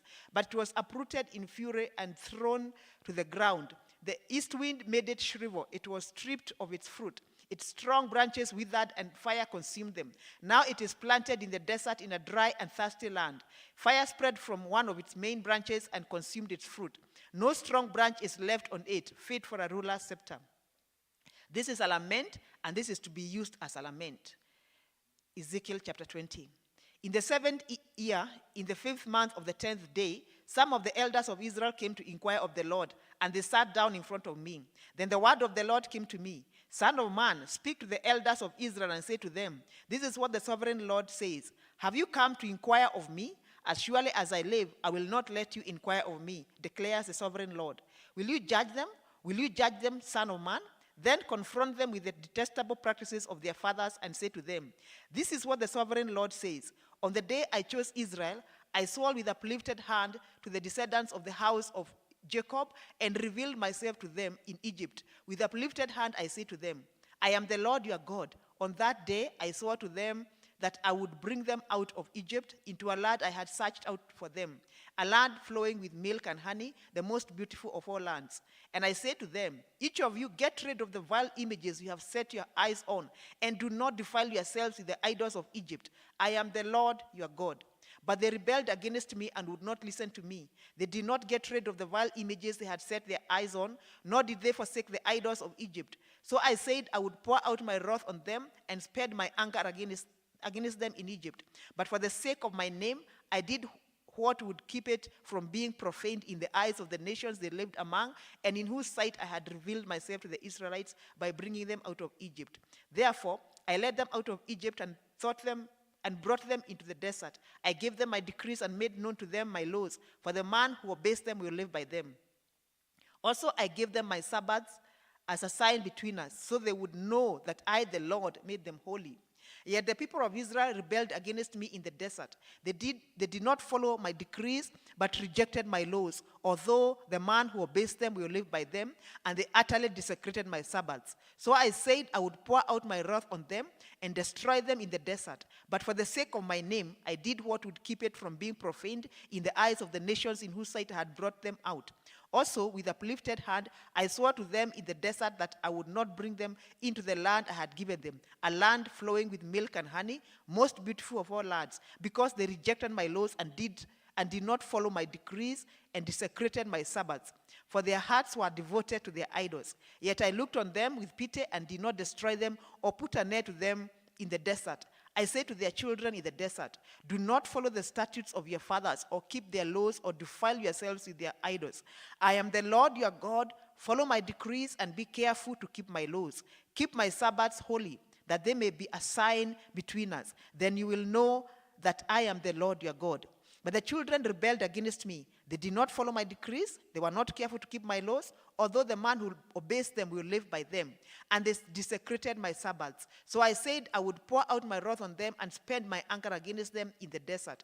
But I withheld my hand, and for the sake of my name, I did what would keep it from being profaned in the eyes of the nations in whose sight I had brought them out.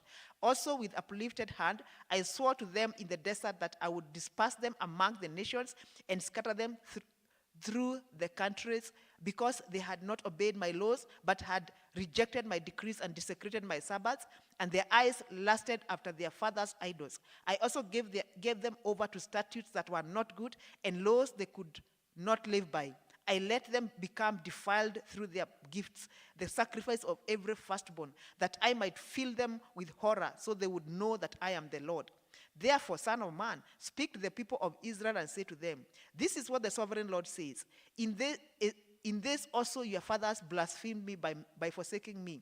When I brought them into the land I had sworn to give them, and they saw any high hill or any leafy tree, there they offered their sacrifices, made offerings that provoked me to anger, presented their fragrant incense, and poured out their drink offerings. Then I said to them, what is this high place you go to? It is called Bama to this day. Therefore, say to the house of Israel, this is what the sovereign Lord says. Will you defile yourselves the way your fathers did and lust after their vile images? When you offer your gifts, the sacrifice of your sons in the fire, you continue to defile yourselves with all your idols to this day. Am I to let you inquire of me, O house of Israel? As surely as I live, declares the sovereign Lord, I will not let you inquire of me. You say, we want to be like the nations, like the peoples of the world who serve wood and stone. But what you have in mind will never happen. As surely as I live, declares the sovereign Lord, I will rule over you with a mighty hand and an outstretched arm, and with outpoured wrath. I will bring you from the nations and gather you from the countries where you have been scattered with a mighty hand and an outstretched arm and with outpoured wrath.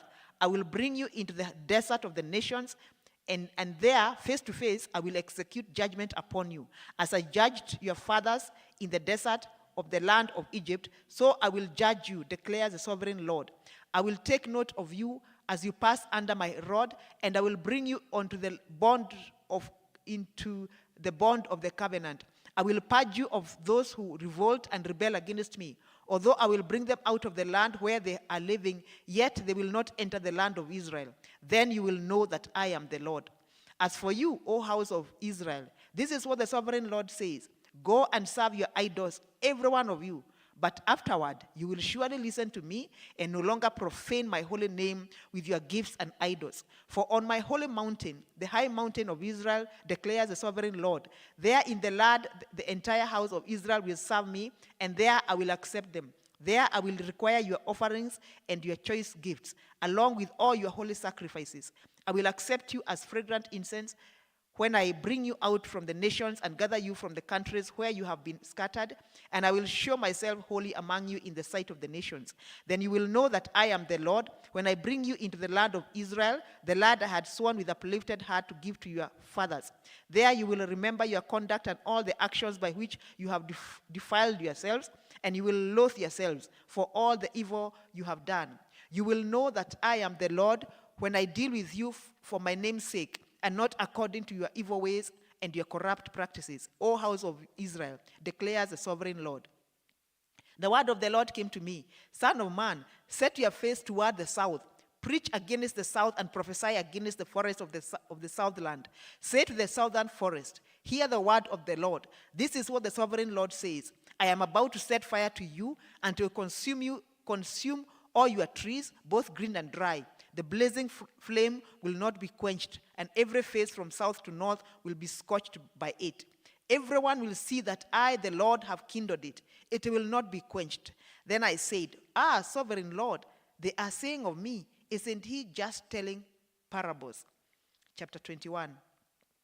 The word of the Lord came to me, Son of man, set your face against Jerusalem and preach against the sanctuary. Prophesy against the land of Israel and say to her, this is what the sovereign Lord says, I am against you. I will draw my sword from its scabbard and cut off from you both the righteous and the wicked. Because I am going to cut off the righteous and the wicked, my sword will be unsheathed against everyone from south to north. Then all people will know that I, the Lord, have drawn my sword from its scabbard. It will not return again. Therefore, groan, Son of man, groan before them with broken heart and bitter grief. And when they ask you, why are you groaning? You shall say, because of the news that is coming. Every heart will melt and every hand go limp. Every spirit will become faint and every knee become as weak as water. It is coming. It will surely take place, declares the sovereign Lord. The word of the Lord came to me, Son of man, prophesy and say, this is what the Lord says. A sword, sharpened and polished, sharpened for the slaughter, polished to flash like lightning. Shall we rejoice in the scepter of my son Judah? The sword despises every such stick. The sword is appointed to be polished, to be grasped with the hand. It is sharpened and polished, made ready for the hand of the slayer. Cry out and wail, Son of man, for it is against my people. It is against all the princes of Israel. They are thrown to the sword along with my people. Therefore, beat your breast. Testing will surely come. And what if the scepter of Judah, which the sword despises, does not continue, declares the sovereign Lord. So then, Son of man, prophesy and strike your hands together. Let the sword strike twice, even 3 times. It is a sword for slaughter, a sword for great slaughter, closing in on them from every side, so that hearts may melt and the fallen be many. I have stationed the sword for slaughter at all their gates. Oh, it is made to flash like lightning. It is grasped for slaughter. O sword, slash to the right, then to the left, wherever your blade is turned. I too will strike my hands together, and my wrath will subside. I, the Lord, have spoken. The word of the Lord came to me, Son of man, mark out 2 roads for the sword of the king of Babylon to take, both starting from the same country. Make a signpost where the road branches off to the city. Mark out 1 road for the sword to come against Rabbah of the Ammonites, and another against Judah, and fortify Jerusalem. For the king of Babylon will stop at the fork in the road, at the junction of the 2 roads, to seek an omen. He will cast lots with arrows. He will consort his idols. He will examine the liver. Into his right hand will come the Lord for Jerusalem, where he is to set up battering rams, to give the command to slaughter, to sound the battle cry, to set battering rams, and to erect siege works. It will seem like a false omen to those who have sworn allegiance to him, but he will remind them of their guilt and take them captive. Therefore, this is what the sovereign Lord says. Because you people have brought to mind your guilt by your open rebellion, revealing your sins in all that you do, because you have done this, you will be taken captive. O profane and wicked prince of Israel, whose day has come, whose time of punishment has reached its climax. This is what the sovereign Lord says. Take off the turban, remove the crown. It will not be as it was. The lowly will be exalted, and the exalted will be made low. A ruin, I will make it a ruin. It will not be restored until he comes to whom it rightfully belongs. To him I will give it. And you, son of man, prophesy and say, this is what the sovereign Lord says about the Ammonites and their insults. A sword, drawn for the slaughter, polished to consume and to flash like lightning, despite false visions concerning you and lying divinations about you, it will be laid on the necks of the wicked who are to be slain, whose day has come, whose time of punishment has reached its climax. Return the sword to its scabbard. In the place where you were created, in the land of your ancestry, I will judge you. I will pour out my wrath upon you and breathe out my fiery anger against you. I will hand you over to brutal men skilled in destruction. You will be fuel for the fire. Your blood will be shed in your land. You will be remembered no more, for I, the Lord, have spoken.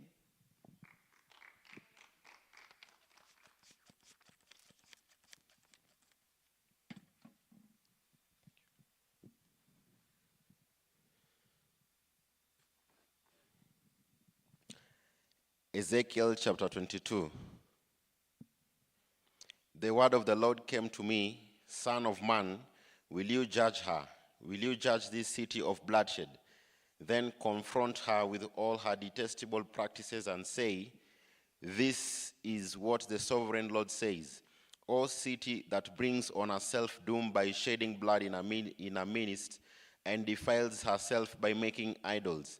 You have become guilty because of the blood you have shed, and have become defiled by the idols you have made. You have brought your days to a close, and the end of your years has come. Therefore I will make you an object of scorn to the nations and a laughingstock to all the countries.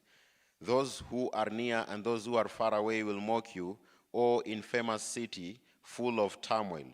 See how each of the princes of Israel who are in you uses his power to shed blood.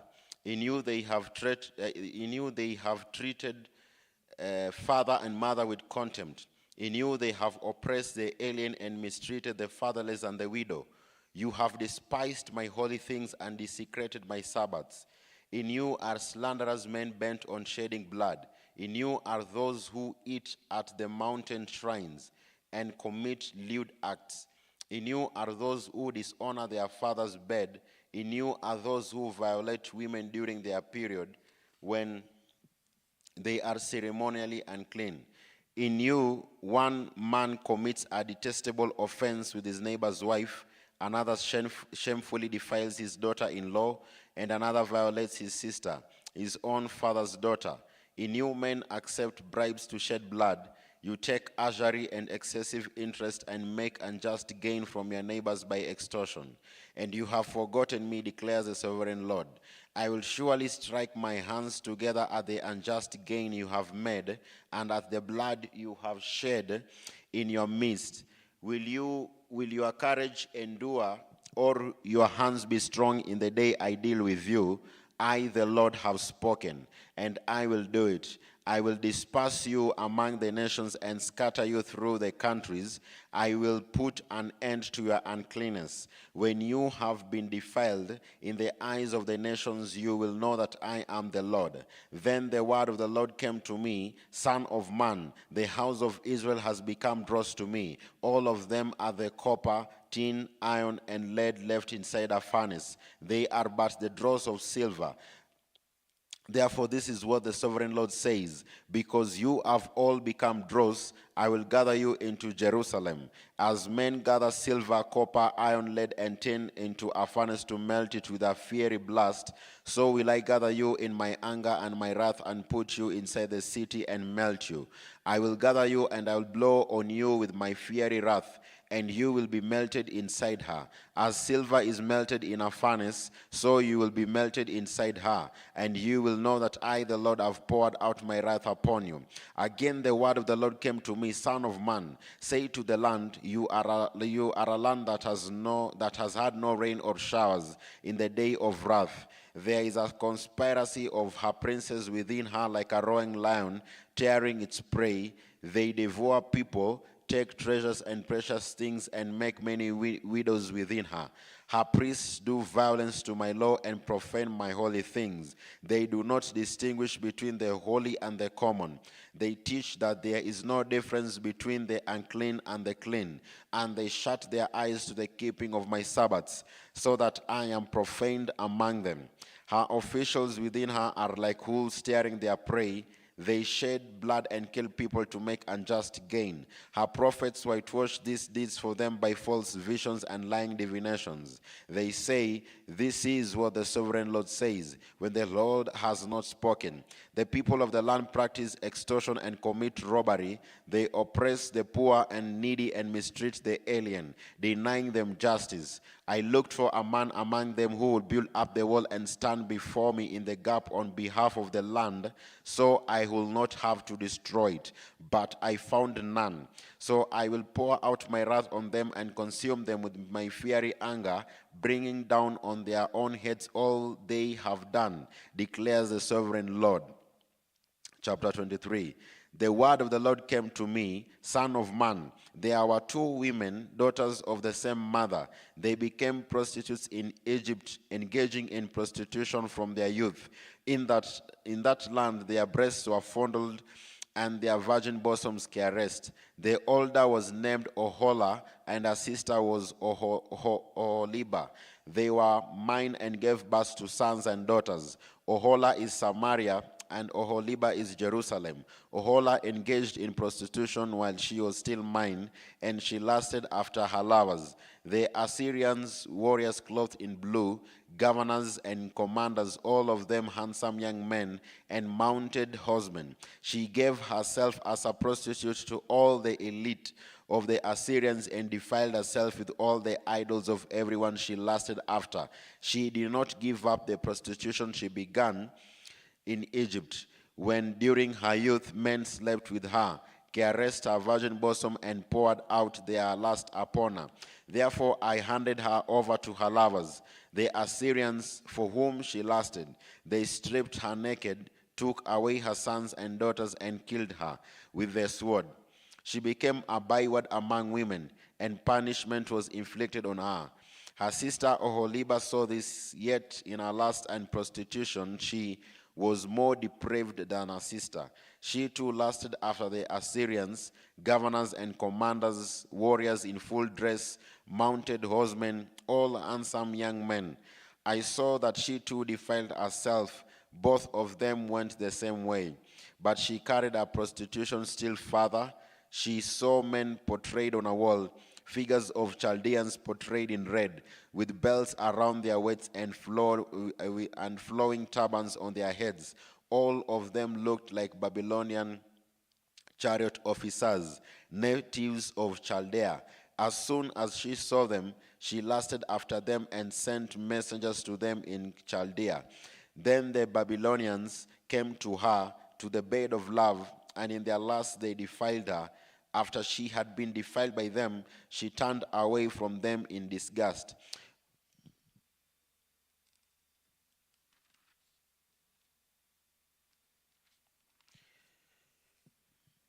When she carried on her prostitution openly and exposed her nakedness, I turned away from her in disgust, just as I had turned away from her sister. Yet she became more and more promiscuous as she recalled the days of her youth, when she was a prostitute in Egypt. There she lusted after her lovers, whose genitals were like those of donkeys, and whose emission was like that of horses. So you longed for the newness of your youth, when in Egypt your bosom was caressed and your young breast fondled. Therefore, Oholiba, this is what the sovereign Lord says: I will stir up your lovers against you, those you turned away in disgust, and I will bring them against you from every side: the Babylonians and all the Chaldeans, the men of Pekod and Shoa and Koa, and all the Assyrians with them, handsome young men, all of them, governors and commanders, chariot officers and men of high rank, all mounted on horses. They will come against you with weapons, chariots and wagons, and with a throng of people. They will take up positions against you on every side with large and small shields and with helmets. I will turn you over to them for punishment, and they will punish you according to their standards. I will direct my jealous anger against you, and they will deal with you in fury. They will cut off your noses and your ears, and those of you who are left will fall by the sword. They will take away your sons and daughters, and those of you who are left will be consumed by fire. They will also strip you of your clothes and take your fine jewelry. So I will put a stop to the lewdness and prostitution you began in Egypt. You will not look on these things with longing or remember Egypt anymore. For this is what the sovereign Lord says: I am about to hand you over to those you hate, to those you turned away from in disgust. They will deal with you in hatred and take away everything you have worked for. They will leave you naked and bare, and the shame of your prostitution will be exposed. Your lewdness and promiscuity have brought this upon you, because you lusted after the nations and defiled yourself with their idols. You have gone the way of your sister, so I will put her cup into your hand. This is what the sovereign Lord says: you will drink your sister's cup, a cup large and deep. It will bring scorn and derision, for it holds so much. You will be filled with drunkenness and sorrow, the cup of ruin and desolation, the cup of your sister Samaria. You will drink it and drain it dry. You will dash it to pieces and tear your breast. I have spoken, declares the sovereign Lord. Therefore, this is what the sovereign Lord says: since you have forgotten me and thrust me behind your back, you must bear the consequences of your lewdness and prostitution. The Lord says to me: Son of man, will you judge Ohola and Oholiba? Then confront them with their detestable practices, for they have committed adultery and blood is on their hands. They have committed adultery with their idols. They even sacrifice their children whom they bore to me as food for them. They have also done this to me. At that same time they defiled my sanctuary and desecrated my Sabbaths. On the very day they sacrificed their children to their idols, they entered my sanctuary and desecrated it. That is what they did in my house. They even sent messengers for men who came from far away. And when they arrived, you bathed yourself for them, painted your eyes, and put on your jewelry. You sat on an elegant couch with a table spread before it, on which you had placed the incense and oil that belonged to me. The noise of a carefree crowd was around her. Sabaeans were brought from the desert along with men from the rabble, and they put bracelets on the arms of the woman and her sister and beautiful crowns on their heads. Then I said about the one worn out by adultery, now let them use her as a prostitute, for that is all she is. And they slept with her. As men sleep with a prostitute, so they slept with those lewd women, Ohola and Oholiba. But Russia's men will sentence them to the punishment of women who commit adultery and shed blood, because they are adulterers and blood is on their hands. This is what the sovereign Lord says: bring a mob against them and give them over to terror and plunder. The mob will stone them and cut them down with their swords. They will kill their sons and daughters and burn down their houses. So I will put an end to lewdness in the land, that all women may take warning and not imitate you. You will suffer the penalty for your lewdness and bear the consequences of your sins of idolatry. Then you will know that I am the sovereign Lord. Chapter 24. In the 9th year, in the 10th month, the 10th day, the word of the Lord came to me, Son of man, record this date, this very date, because the king of Babylon has laid siege to Jerusalem this very day. Tell this rebellious house a parable and say to them, this is what the sovereign Lord says. Put on the cooking pot, put it on and pour water into it. Put into it the pieces of meat, all the choicest pieces, the leg and the shoulder. Fill it with the best of these bones. Take the peak of the flock. Pile wood beneath it for the bones. Bring it to boil and cook the bones in it. For this is what the sovereign Lord says. Woe to the city of bloodshed, to the pot now encrusted, whose deposit will not go away. Empty it piece by piece without casting lots for them. For the blood she shed is in her midst. She poured it on the bare rock. She did not pour it on the ground, where the dust will cover it.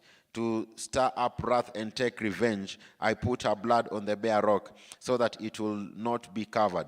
Therefore, this is what the sovereign Lord says. Woe to the city of bloodshed. I too will pile the wood high. So heap on the wood and kindle the fire.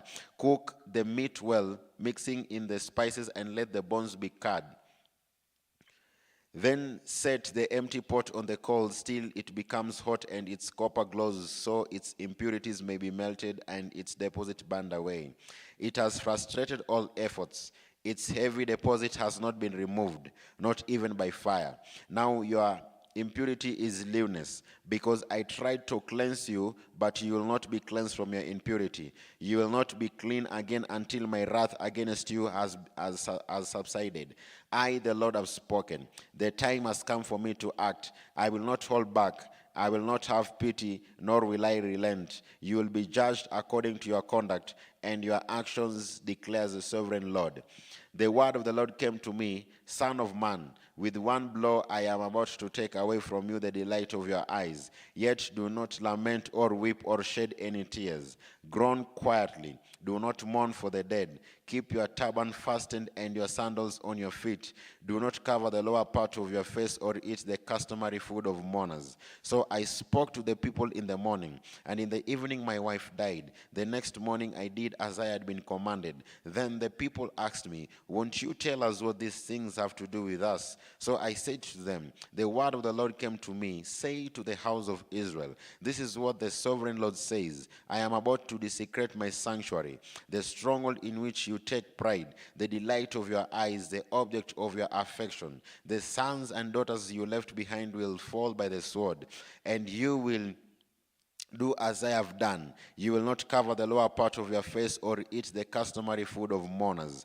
You will keep your turbans on your heads and your sandals on your feet. You will not mourn or weep, but will waste away because of your sins and groan among yourselves. Ezekiel will be assigned to you. You will do just as he has done. When this happens, you will know that I am the sovereign Lord. And you, son of man, on the day I take away their stronghold, their joy and glory, the delight of their eyes, their heart's desire, and their sons and daughters as well. On that day, a fugitive will come to tell you the news. At that time, your mouth will be opened. You will speak with him and will no longer be silent. So you will be assigned to them, and they will know that I am the Lord.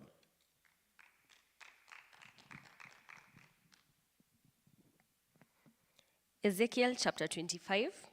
The word of the Lord came to me, Son of man, set your face against the Ammonites and prophesy against them. Say to them, hear the word of the sovereign Lord.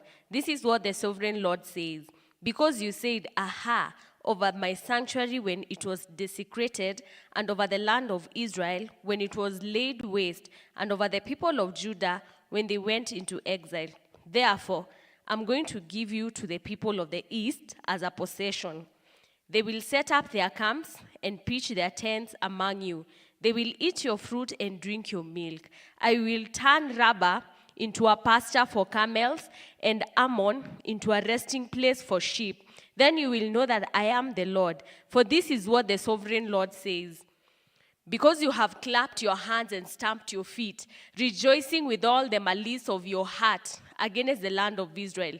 Therefore, I will stretch out my hand against you and give you as plunder to the nations. I will cut you off from the nations and exterminate you from countries. I will destroy you, and you will know that I am the Lord. This is what the sovereign Lord says. Because Moab and Seir said, look, the house of Judah has become like all other nations. Therefore, I will expose the flank of Moab, beginning at its frontier towns, both Jeshemoth, Baal-meon, Kirathaim, the glory of that land. I will give Moab along with the Ammonites to the people of East as a possession. So the Ammonites will not be remembered among the nations, and I will inflict punishment on Moab. Then they will know that I am the Lord. This is what the sovereign Lord says.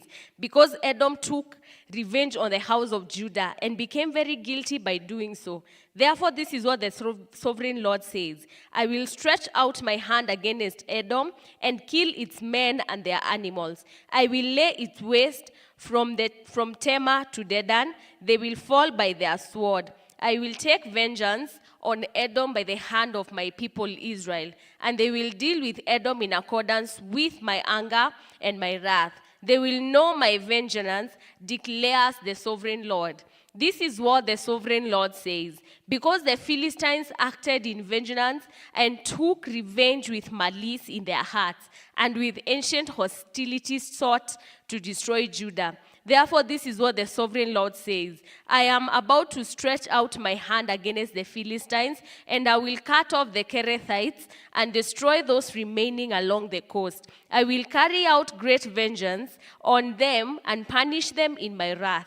Then they will know that I am the Lord when I take vengeance on them. Chapter 26.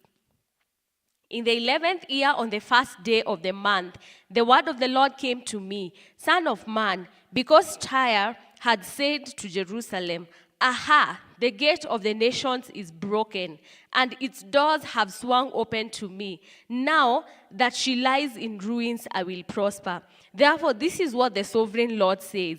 I am against you, O Tyre, and I will bring many nations against you, like the sea casting up its waves. They will destroy the walls of Tyre and pull down her towers. I will scrape away her rubble and make her a bare rock. Out in the sea she will become a place to spread fish nets. For I have spoken, declares the sovereign Lord. She will become plunder for the nations, and her settlements on the mainland will be ravaged by the sword. Then they will know that I am the Lord. For this is what the sovereign Lord says. From the north I am going to bring against her Nebuchadnezzar, king of Babylon, king of kings, with horses and chariots, with horsemen and a great army. He will ravage your settlements on the mainland with the sword. He will set up siege works against you, build a ramp up to your walls, and raise his shields against you. He will direct the blows of his battering rams against your walls and demolish your towers with his weapons. His horses will be many that they will cover you with dust. Your walls will tremble at the noise of the war horses, wagons and chariots when he enters your gates, as men enter a city whose walls have been broken through. The hoofs of his horses will trample all your streets. He will kill your people with the sword, and your strong pillars will fall to the ground. They will plunder your wealth and loot your merchandise. They will break down your walls and demolish your fine houses, and throw your stones, timber, and rubble into the sea. I will put an end to your noisy songs, and the music of your harps will be heard no more. I will make you a bare rock, and you will become a place to spread fish nets. You will never be rebuilt, for I, the Lord, have spoken, declares the sovereign Lord. This is what the sovereign Lord said to Tyre. Will not the coastlands tremble at the sound of your fall? When the wounded groan and the slaughter takes place in you, then all the princes of the coast will step down from their thrones and lay aside their robes and take off their embroidered garments. Clothed with terror, they will sit on the ground, trembling every moment appalled at you. Then they will take up a lament concerning you, say to you, how you are destroyed, O city of renown, peopled by men of the sea. You were a power on the seas. You you and your citizen, you put your terror on all who live there. Now the coastlands tremble on the day of your fall. The islands in the sea are terrified at your collapse. This is what the sovereign Lord says. When I make you a desolate city, like cities no longer inhabited, and when I bring the ocean's depths over to you, and its vast water cover you, then I will bring you down with those who go down to the pit, to the people of long ago. I will make you dwell in the earth below as an ancient ruin. With those who go down to the pit, you will not return or take your place in the land of the living. I will bring you to a horrible end, and you will be no more. You will be sought, but you will never again be found, declares the sovereign Lord. Chapter 27. The word of the Lord came to me, Son of man, take up a lament concerning Tyre, and say to Tyre, situated at the gateway of the sea, merchants of people on many coasts, this is what the sovereign Lord says. You say, O Tyre, I'm perfect in beauty. Your domain was on high seas. Your builders brought your beauty to perfection. They made all your timbers of pine trees with Senir. They took a cedar from Lebanon to make a mast for you. Of oaks from Bashan, they made your oars. Of cypress wood from the coast of Cyprus, they made your deck inlaid with ivory.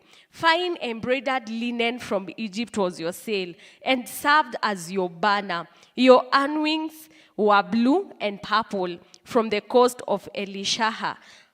Men of Sidon, Avad, and oarsmen, your skilled men, O Tyre, were aboard as your seamen. Veteran craftsmen of Gibal were on board, as shipwrights of Kalk were your seams. All ships of the sea and their sailors, come alongside to trade with your wares. Men of Persia, Lydia, and Put served as soldiers in your army. They hung their shields and helmets on your walls, bringing you splendor. Men of Avad, Helek, manned your walls on every side. Men of Gamad were in your towers. They hung their shields around your walls. They brought your beauty to perfection.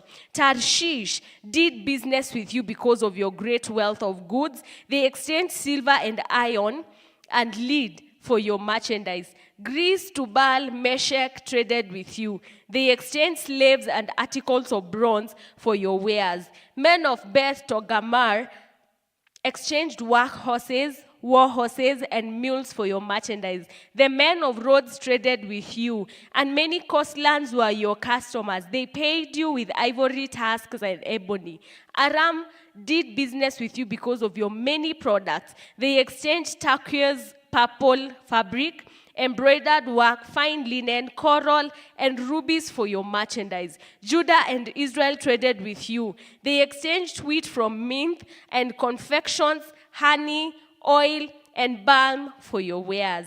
Damascus, because of your many products and great wealth of goods, did business with you in wine from Helbon and wool from Zahar. Danites and Greeks from Uzal bought your merchandise. They exchanged wrought iron, cassia, calamus for your wares. Dedan traded in saddle blankets with you. Arabia and all the princes of Kedar were your customers. They did business with you in lambs, rams, and goats. The merchants of Sheba and Ramah traded with you. For your merchandise, they exchanged the finest of all kinds of spices and precious stones and gold. Haran, Canaan, and Eden, and merchants of Sheba, Ashur, and Kilmad traded with you. In your marketplace, they traded with you beautiful garments, blue fabric, embroidered work, and multicolored rags with cords twisted and tightly knotted. The ships of Tarshish serve as carriers for your wares. You are filled with heavy cargo in the heart of the sea. Your oarsmen take you out to the high seas. but the east wind will break you to pieces in the heart of the sea. Your wealth, merchandise, and wares, your mariners, seamen, and shipwrights, your merchants, and all your soldiers, and everything else on board will sink into the heart of the sea on the day of your shipwreck. The shorelands will quake when your seamen cry out. All who handle the oars will abandon their ship. The mariners and all the seamen will stand on the shore. They will raise their voices and cry bitterly over you. They will sprinkle dust on their heads and roll in ashes. They will shave their heads because of you. They will put on sackcloth. They will weep over you with anguish of soul and with bitter mourning. And they will wail and mourn over you. They will take up a lament concerning you. Who was ever silenced like Tyre, surrounded by the sea? When your merchandise went out on the seas, you satisfied many nations. With your great wealth and your wares, you enriched the kings of the earth. Now you are shattered by the sea, in the depths of the water. Your wares and all your company have gone down with you. All who live in the coastlands are appalled by you. Their kings shudder with horror, and their faces are distorted with fear.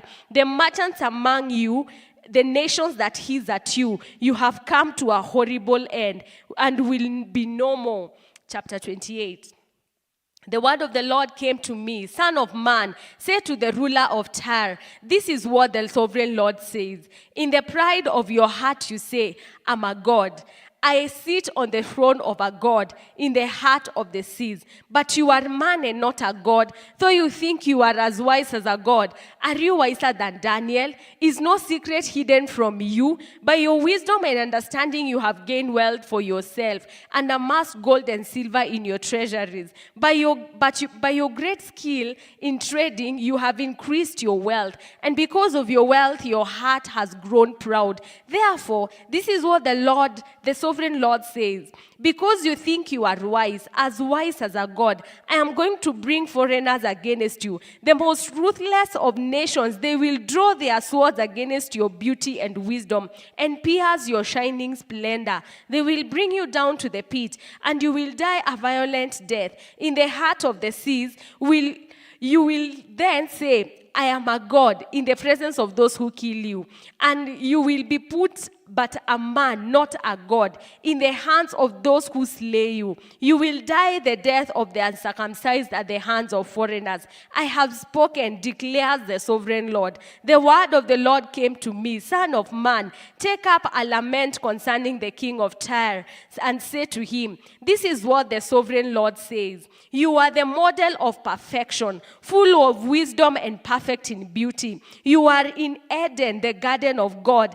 Every precious stone adorned you, ruby, topaz, emerald, chrysolite, onyx, jasper, sapphire, turquoise, and beryl. Your settings and mountings were made of gold. On the day you were created, they were prepared. You are anointed as a guardian cherub, for so I ordained you. You are on the holy mount of God. You walked among the fiery stones. You are blameless in your ways, for the days you were created till wickedness was found in you. Through your widespread trade, you were filled with violence and you sinned. So I drove you in disgrace from the mount of God, and I expelled you, O guardian cherub, from among the fiery stones. Your heart became proud on account of your beauty, and you corrupted your wisdom because of your splendor. So I threw you to the earth. I made a spectacle of you before kings. By your many sins and dishonest trade,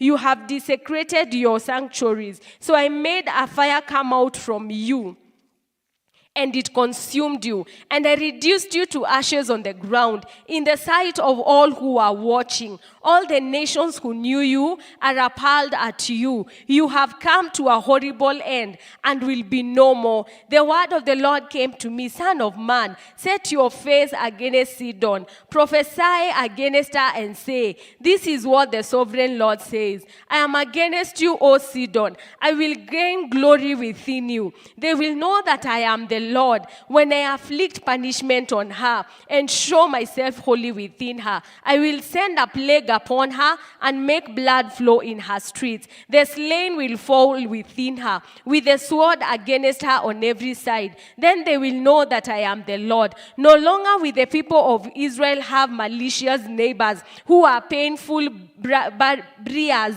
and sharp thorns.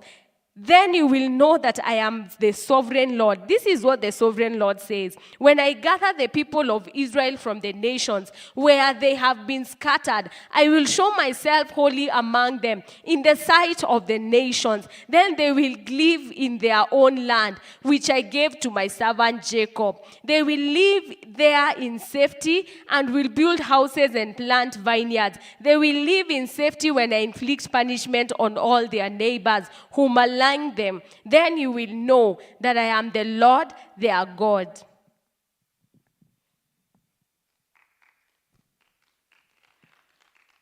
Ezekiel chapter 29. In the 10th year, in the 10th month of the 12th day, the word of the Lord came to me. Son of man, set your face against Pharaoh, king of Egypt, and prophesy against him and against all Egypt. Speak to him and say, this is what the sovereign Lord says. I am against you, Pharaoh, king of Egypt, you great monster lying among your streams. You say, the Nile is mine, I made it for myself. But I will put hooks in your jaws and make the fish of your streams stick to your scales. I will pull you out from among your streams with all the fish sticking to your scales. I will leave you in the desert, you and all the fish of your streams. You will fall on the open field and not be gathered or picked up. I will give you as food to the beasts of the earth and the birds of the air. Then all who live in Egypt will know that I am the Lord. You have been a staff of reed for the house of Israel. When they grasped you with their hands, you splintered and you tore open their shoulders. When they leaned on you, you broke and their backs were wrenched. Therefore, this is what the sovereign Lord says. I will bring a sword against you and kill your men and their animals. Egypt will become a desolate wasteland. Then they will know that I am the Lord. Because you said, the Nile is mine, I made it. Therefore, I am against you and against your streams, and I will make the land of Egypt a ruin and a desolate waste from Migdol to Aswan, as far as the border of Cush. No foot of man or animal will pass through it. No one will live there for 40 years. I will make the land of Egypt desolate among devastated lands, and her cities will lie desolate 40 years among ruined cities. And I will disperse the Egyptians among the nations and scatter them through the countries. Yet this is what the sovereign Lord says. At the end of 40 years, I will gather the Egyptians from the nations where they were scattered. I will bring them back from captivity and return them to Upper Egypt, the land of their ancestry. There they will be a lowly kingdom. It will be the lowliest of kingdoms and will never again exalt itself above the other nations. I will make it so weak that it will never again rule over the nations. Egypt will no longer be a source of confidence for the people of Israel, but will be a reminder of their sin in turning to her for help. Then they will know that I am the sovereign Lord. In the 27th year, in the first month of on the first day, the word of the Lord came to me. Son of man, Nebuchadnezzar, king of Babylon, drove his army in a hard campaign against Tyre. Every head was rubbed bare and every shoulder made raw.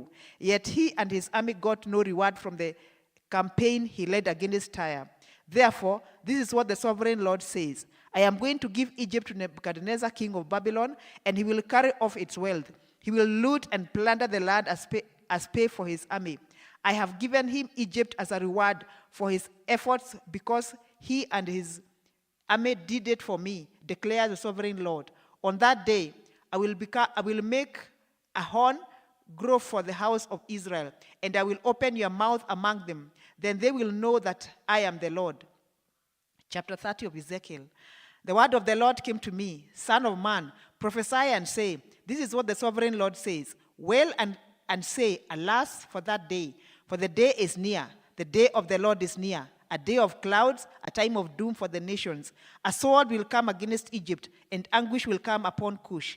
When the slain fall in Egypt, her wealth will be carried away, and her foundations torn down.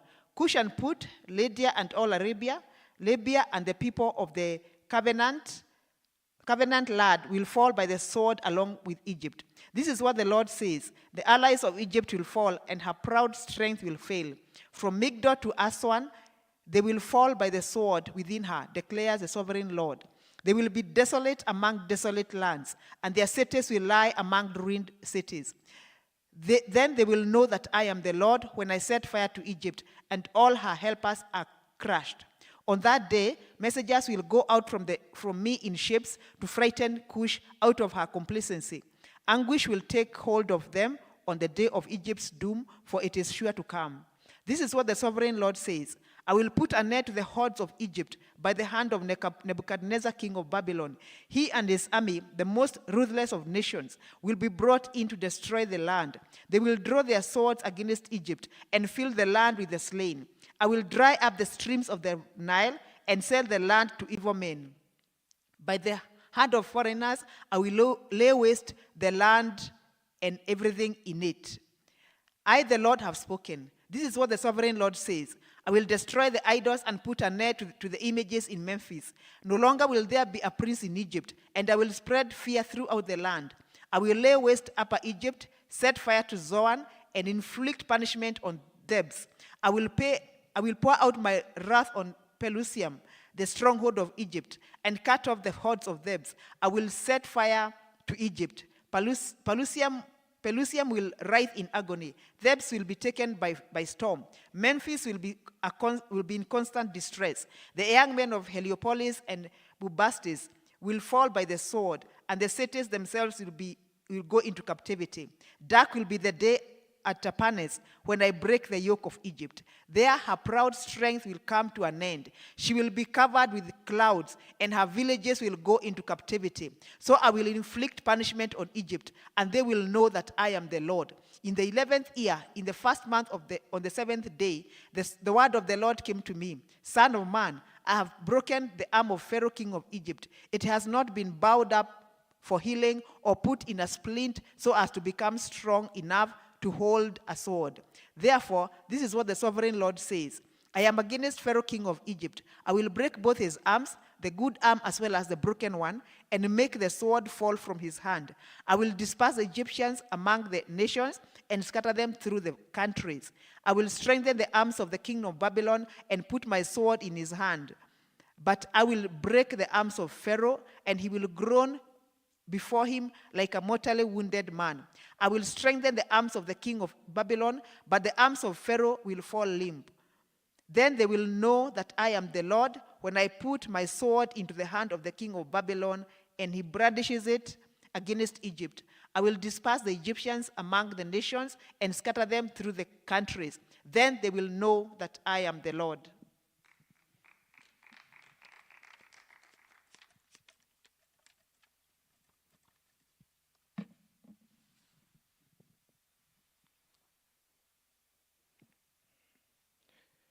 Ezekiel chapter 31. In the 11th year, in the 3rd month on the first day, the word of the Lord came to me. Son of man, say to Pharaoh, king of Egypt, and to his hordes, who can be compared with you in majesty? Consider Assyria, once a cedar in Lebanon, with beautiful branches overshadowing the forest. It towered on high, its top above the thick foliage. The waters nourished it. Deep springs made it grow tall. Their streams flowed all around its base and sent their channels to all the trees of the field. So it towered higher than all the trees of the field. Its boughs increased, and its branches grew long, spreading because of abundant waters. All the birds of the air nested in its boughs. All the beasts of the field gave birth under its branches. All the great nations lived in its shade. It was a majestic in beauty, with its spreading boughs, for its roots went down to abundant waters. The cedars in the garden of God could not rival it, nor could the pine trees equal to its boughs, nor could the plane trees compare with its branches. No tree in the garden of God could match its beauty.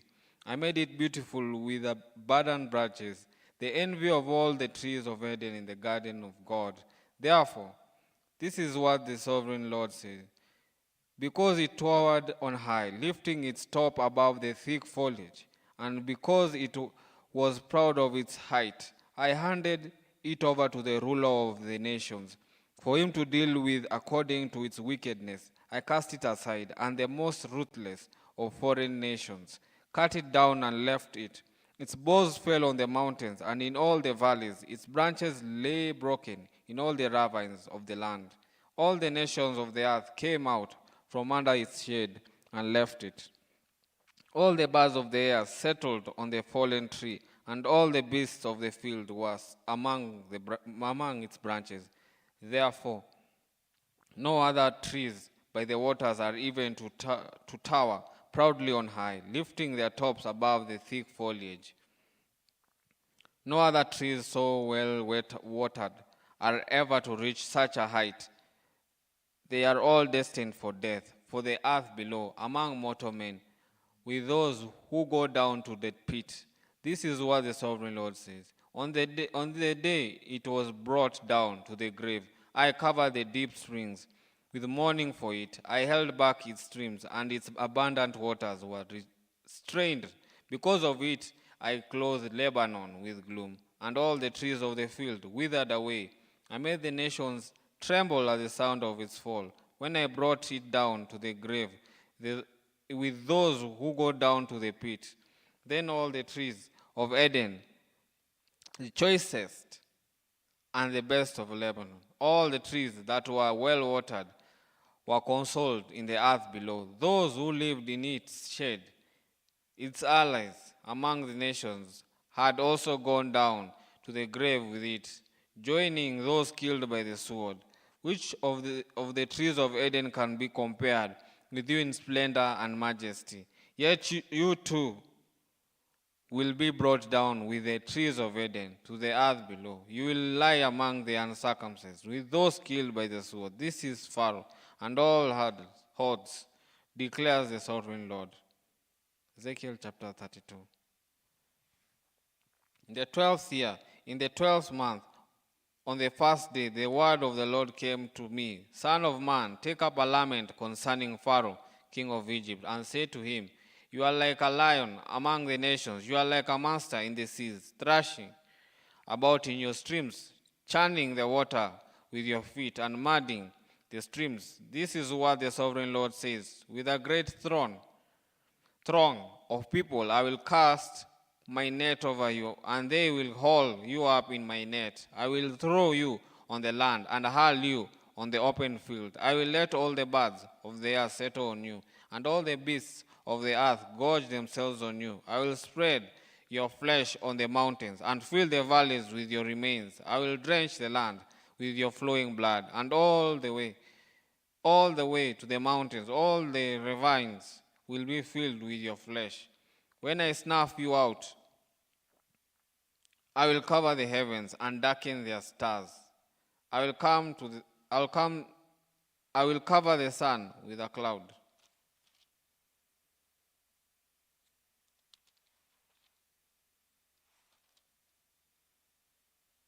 And the moon will not give its light, all the shining lights in the heavens. I will darken over you. I will bring darkness over your land, declares the sovereign Lord. I will trouble the hearts of many peoples. When I bring about your destruction among the nations, among lands you have not known, I will cause many people to be appalled at you, and their kings will shudder with horror because of you when I brandish my sword before them. On the day of your downfall, each of them will tremble every moment for his life. For this is what the sovereign Lord says. The sword of the king of Babylon will come against you. I will cause you hordes to fall by the swords of mighty men, the most ruthless of all nations. They will shatter the pride of Egypt, and all her hordes will be overthrown. I will destroy all her cattle from beside the abundant waters, no longer to be stirred by the foot of man, or muddied by the hoofs of cattle. Then I will let her water settle and make her streams flow like oil, declares the sovereign Lord. When I make Egypt desolate and strip the land of everything in it, when I strike down all who live There, then they will know that I am the Lord. This is the lament they will chant for her. The daughters of the nations will chant it. For Egypt and all her hordes, they will chant it, declares the sovereign Lord. In the 12th year of the 15th day of the month, this word of the Lord came to me. Son of man, wail for the hordes of Egypt and consign to the earth below, both her and the daughters of mighty nations, with those who go down to the pit. Say to them, are you more favored than others? Go down and be laid among the uncircumcised. They will fall among those killed by the sword. The sword is drawn. Let her be dragged off with all her hordes. From within the grave, the mighty leaders will say of Egypt and her allies, they have come down, and they lie with the uncircumcised, with those killed by the sword. Assyria is there with her whole army. She is surrounded by the graves of all her slain. All who have fallen by the sword, their graves are in the depths of the pit, and her army lies around her grave. All who had spread terror in the land of the living are slain, fallen by the sword. Elam is there with all her hordes around her grave. All of them are slain, fallen by the sword. All who had spread terror in the land of the living went down uncircumcised into the earth below. They bear their shame with those who go down to the pit. A bed is made for among the slain, with all her hordes around her grave. All of them are uncircumcised, killed by the sword, because their terror had spread in the land of the living. They bear their shame with those who go down to the pit. They are laid among the slain. Meshach and Tubal are there with all their hordes around their graves. All of them are uncircumcised, killed by the sword because they spread their terror in the land of the living. Do they not lie with the other uncircumcised warriors who have fallen, who went down to the grave with their weapons of war, whose swords were placed under their heads? The punishment for their sins rested on their bones. Though the terror of these warriors has stalked through the land of the living, you too, O Pharaoh, will be broken and will lie among the uncircumcised, with those killed by the sword. Edom is there, her kings and all her princes. Despite their power, they are laid with those killed by the sword. They lie with the uncircumcised, with those who go down to the pit. All the princes of the north and all the Sidonians are there. They went down with the slain in disgrace, despite the terror caused by their power. They lie uncircumcised, with those killed by the sword, and bear their shame with those who go down to the pit. Pharaoh, he and all his army will see them, and he will be consoled for all his hordes that were killed by the sword, declares the sovereign Lord. Although I had him spread terror in the land of the living, Pharaoh and all his hordes will be laid among the uncircumcised, with those killed by the sword, declares the sovereign Lord.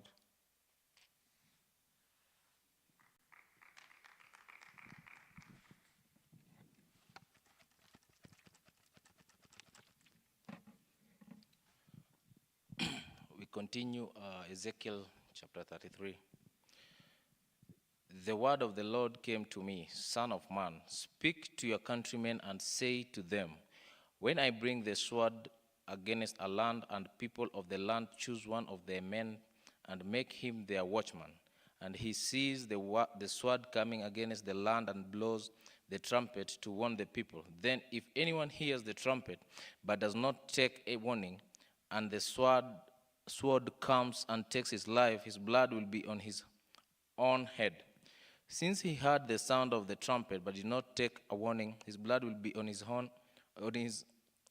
own head. If he had taken warning, he would have saved himself.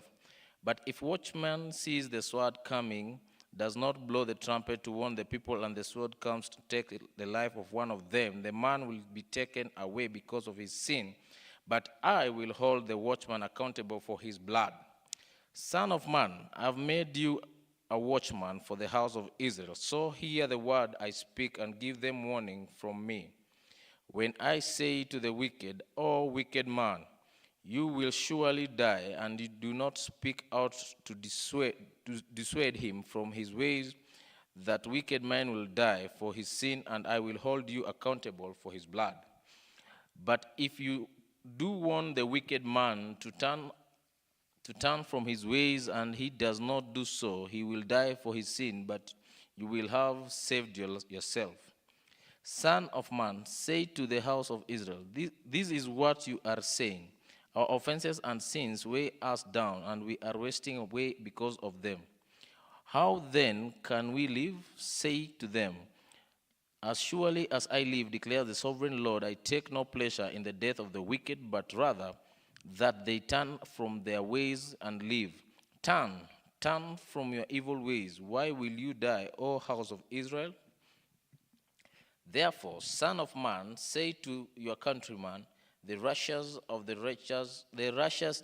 righteous man will not save him when he disobeys, and wickedness of the wicked man will not cause him to fall when he turns from it. The righteous man, if he sins, will not be allowed to live because of his former righteousness. If I tell the righteous man that he will surely live, but then he trusts in his righteousness and does evil, none of his righteous things he has done will be remembered. He will die for the evil he has done.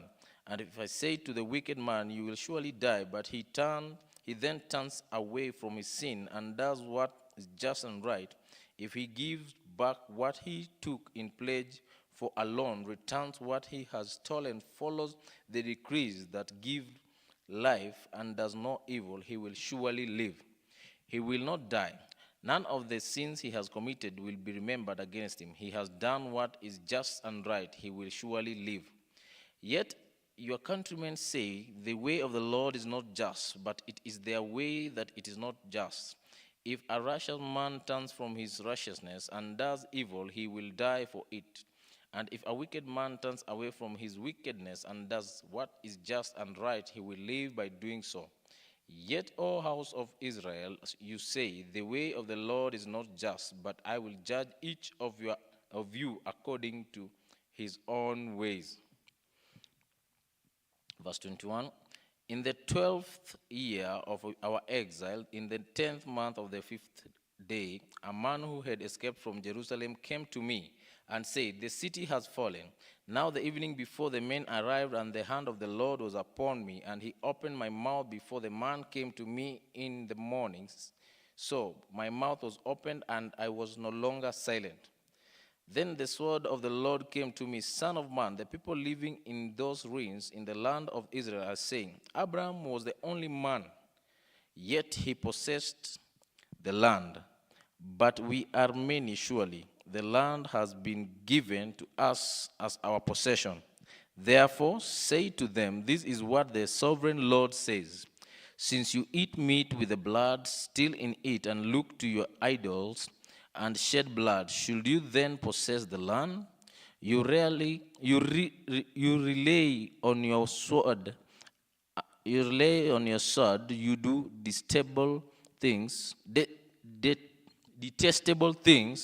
and each of you defiles his neighbor's wife. Should you then possess the land? Say this to them, this is what the sovereign Lord says, as surely as I live, those who are left in the ruins will fall by the sword. Those out in the country I will give to the wild animals to be devoured, and those in strongholds and caves will die of a plague. I will make the land a desolate waste, and her proud strength will come to an end, and the mountains of Israel will become desolate, so that no one will cross them. Then they will know that I am the Lord, when I have made the land a desolate waste because of all the detestable things they have done. Verse 30, as for you, son of man, your countrymen are talking together about you by the walls and at the doors of the houses, saying to each other, come and hear the message that has come from the Lord. My people come to you, as you usually do, and sit before you to listen to your words, but they do not put them into practice. With their mouth they express devotion, but their hearts are greedy for unjust gain. Indeed, to them you are nothing more than one who sings love songs with beautiful voice and plays an instrument well, for they hear your words but do not put them into practice. When all this comes true, and it surely will, then they will know that a prophet has been among them.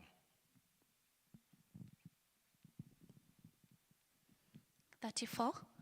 The word of the Lord came to me, Son of man, prophesy against the shepherds of Israel. Prophesy and say to them, this is what the sovereign Lord says. Woe to the shepherds of Israel who only take of themselves. Should not the shepherd take care of the flock? You eat the curds, clothe yourself with wool, and slaughter the choice animals, but you don't take care of the flock. You have not strengthened the weak, or healed the sick, or bound up the injured. You have not brought back the strays, or searched for the lost. You have ruled them harshly and brutally. So they were scattered because there was no shepherd, and when they were scattered, they became food for all the wild animals. My sheep wandered all over the mountains and on every high hill. They were scattered over the whole earth, and no searched or looked for them. Therefore, you shepherds, hear the word of the Lord. As surely as I live, declare the sovereign Lord, because my flock lacks a shepherd, and so has been plundered, and has become food for all the wild animals, and because my shepherds did not search for my flock, but cared for themselves rather than for my flock. Therefore, O shepherds, hear the word of the Lord. This is what the sovereign Lord says. I'm against the shepherds, and I will hold them accountable for my flock. I will remove them from tending the flock so that the shepherds can no longer feed themselves. I rescue my flock from their mouth, and it will no longer be food for them. For this is what the sovereign Lord says. I myself will search for my sheep and look after them. As a shepherd looks after his scattered flock when he is with them, so will I look after my sheep. I rescue them from all the places where they were scattered on a day of the clouds and darkness. I'll bring them out of the nations and gather them from the countries, and I'll bring them into their own land. I'll pasture them on the mountains of Israel, in the ravines and all settlements in the land. 14. I will tend them in a good pasture, and the mountain heights of Israel will be their grazing land. There they will lie down in good grazing land, and they will feed in a rich pasture on the mountain of Israel. I myself will tend my sheep and have them lie down, declares the Lord. I will search for the lost and bring them back the strays.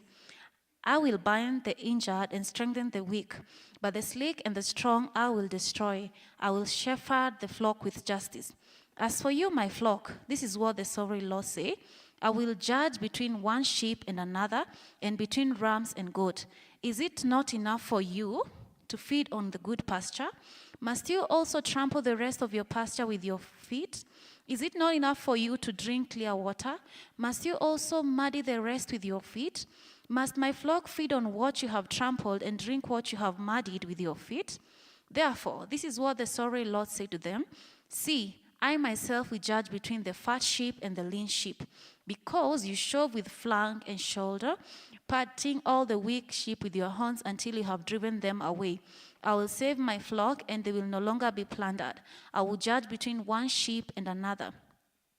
I will place over them one shepherd, my servant David, and he will tend them. He will tend them and be their shepherd. I, the Lord, will be their God, and my servant David will be prince among them. I, the Lord, have spoken. I'll make a covenant of peace with them and rid the land of wild beasts so that they may live in the desert and sleep in the forest in safety. I'll bless them and the places surrounding my hill. I'll send down showers in season. There will be showers of blessing. The trees of the field will yield their fruits, and ground will yield its crops. The people will be secure in their land. They will know that I am the Lord when I break the bars of their yoke and rescue them from the hands of those who enslaved them. They will no longer be plundered by the nations, nor will the wild animals devour them. They will live in safety, and no one will make them afraid. I will provide for them a land renowned for its crops, and they will no longer be victims of famine in the land and bear the scorns of the nation. Then they will know that I, the Lord their God, am with them, and that they, the house of Israel, are my people, declares the sovereign Lord. You, my sheep, the sheep of my pasture, are my people, and I am your God, declares the sovereign Lord. 35. The word of the Lord came to me. Son of man, set your face against Mount Seir, prophesy against it and say, this is what the sovereign Lord says, I'm against you, Mount Seir, and I will stretch out my hand against you and make you a desolate waste. I will turn your towns into ruin, and you will be desolate. Then you will know that I am the Lord, because you have harbored an ancient hostility and delivered the Israelites over to sword, and at the time of their calamity, the time their punishment reached its climax. Therefore, as surely as I live, declares the sovereign Lord, I will give you over to bloodshed, and it will pursue you. Since you did not hate bloodshed, bloodshed will pursue you. I will make Mount Seir a desolate waste and cut off from it all who come and go. I will fill your mountain with slain. Those killed by sword will fall on your hill and in your valleys and in your ravines. I will make you desolate forever.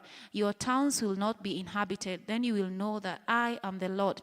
Because you have said, these two nations and countries will be ours, and we will take the possession of them, even though I, the Lord, was there. Therefore, as surely as I live, declares the sovereign Lord, I will treat you in accordance with anger and jealousy, and show you in your hatred of them, and I will make myself known among them, and I will judge you. 12. Then you know that I, the Lord, have heard all the contemptible things you have said against the mountain of Israel. You said, they have laid waste and have given over to us to devour. You have boasted against me and spoke against me without restraint, and I heard it. This is what the sovereign Lord says. While the whole earth rejoices, I'll make you desolate, because you rejoiced when the inheritance of the house of Israel became desolate. That is how I will treat you. You will be desolate, O Mount Seir. You all of Edom, then they will know that I am the Lord. 36. Son of man, prophesy to the mountain of Israel and say, O mountains of Israel, hear the word of the Lord. This is what the sovereign Lord says. The enemies said of you, aha, the ancient heights have become our possession. Therefore, prophesy and say, this is what the sovereign Lord says, because they have ravaged and hounded you from every side, so that you became the possession of the rest of the nation and the object of people's ridicules.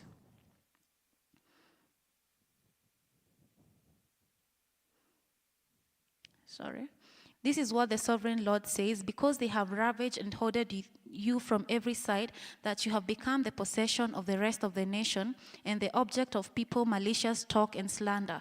Therefore, O mountain of Israel, hear the word of the sovereign Lord. This is what the sovereign Lord says to the mountain and hills, to the ravines and valleys, to the desolate ruins and the deserted towns that have been plundered and ridiculed by the rest of the nations around you. This is what the sovereign Lord says. In my burning zeal, I have spoken against the rest of the nation and against all Edom. For with glee, with malice in their heart, they have made my land their possession, so that they may plunder its pasturelands. Therefore, prophesy concerning the land of Israel, and say to the mountains and hills, to the ravines and the valleys, this is what the sovereign Lord says, I speak in my jealous wrath, because you have suffered the scorn of nations. Therefore, this is what the sovereign Lord says, I swear with uplifted hand that the nations around you will also suffer scorn. But you, O mountains of Israel, will produce branches and fruit from my people Israel, for they will soon come home. I am concerned for you, and I will look on you with favor. You will be plowed and sown, and I will multiply the number of people upon you, even the whole house of Israel. The towns will be inhabited and ruins rebuilt. I will increase the number of men and animals upon you, and they will be fruitful and become numerous. I will settle people on you as in the past and make you prosper more than before. Then you will know that I am the Lord. I will cause my people Israel to walk upon you. They will possess you, and you will be their inheritance. You will never again deprive them of your children. This is what the sovereign Lord says. Because people say to you, you devour men and deprive your nation of its children, therefore you will no longer devour men or make your nation childless, declares the sovereign Lord. No longer will I make you hear the towns of the nation, and no longer will you suffer the scorn of the people or cause your nations to fall, declares the sovereign Lord. 16. Again, the word of the Lord came to me, Son of man, when the people of Israel were living in their own land, they defiled it by their conduct and their action. Their conduct was like a woman's monthly uncleanness in my sight. So I poured out my wrath on them because they had shed blood in the land and because they had defiled it with their idols. I dispersed them among the nations, and they were scattered through the countries. I judged them according to their conduct and their actions. And wherever they went among the nation, they profaned my holy name, for it was said to them, "These are the Lord's people," and yet they had to leave this land. I had concern for my holy name, which the house of Israel profaned among the nation where they had gone. Therefore, say to the house of Israel, "This is what the sovereign Lord says, it is not for your sake, O house of Israel, that I am going to do this, but for the sake of my holy name, which you have profaned among the nations that you have gone. I will show holiness of my great name, which has been profaned among the nation, the name you profaned among them. Then the nations will know that I am the Lord, declares the sovereign Lord, when I show myself holy through you before their eyes. For I will take you out of the nations, I will gather you from all the countries and bring you back into your own land. I will sprinkle clean water on you, and you will be clean. I will cleanse you from all your impurities and from all your idols. I will give you a new heart and put a new spirit in you. I will remove from you the heart of stone and give you a heart of flesh. I will pour my spirit in you and move you to follow my decrees and be careful to keep my laws. You live in the land I gave your forefathers. You will be my people, and I'll be your God. I'll save you from all your uncleanness. I will call for grain and make it plentiful, and I will not bring famine upon you. I'll increase the fruit of the trees and the crop of the fields, so that you'll no longer suffer disgrace among the nations because of famine. Then you'll remember your evil ways and wicked deeds, and you'll loathe yourself for your sin and detestable practices. I want you to know that I'm not doing this for your sake, declares the sovereign Lord. Be ashamed and disgraced for your conduct, O house of Israel. This is what the sovereign Lord says. On the day I will cleanse you from all your sins, I will resettle your towns, and the ruin will be rebuilt. This desolate land will be cultivated instead of lying desolate in the sight of all who pass through it. They will say, "This land was laid waste, has become like the Garden of Eden. The cities that were lying in ruins, desolate and destroyed, are now fortified, inhabited." Then the nations around you that remain will know that I, the Lord, have rebuilt what was destroyed and replanted what was desolate. I, the Lord, have spoken, and I will do it. 37. This is what the sovereign Lord says. Once again, I yield to the plea of the house of Israel and do this for them. I'll make their people as numerous as sheep, as numerous as flock for offering at Jerusalem during the appointed feast. So you'll be the ruined city, be filled with flocks of people. Then they will know that I am the Lord.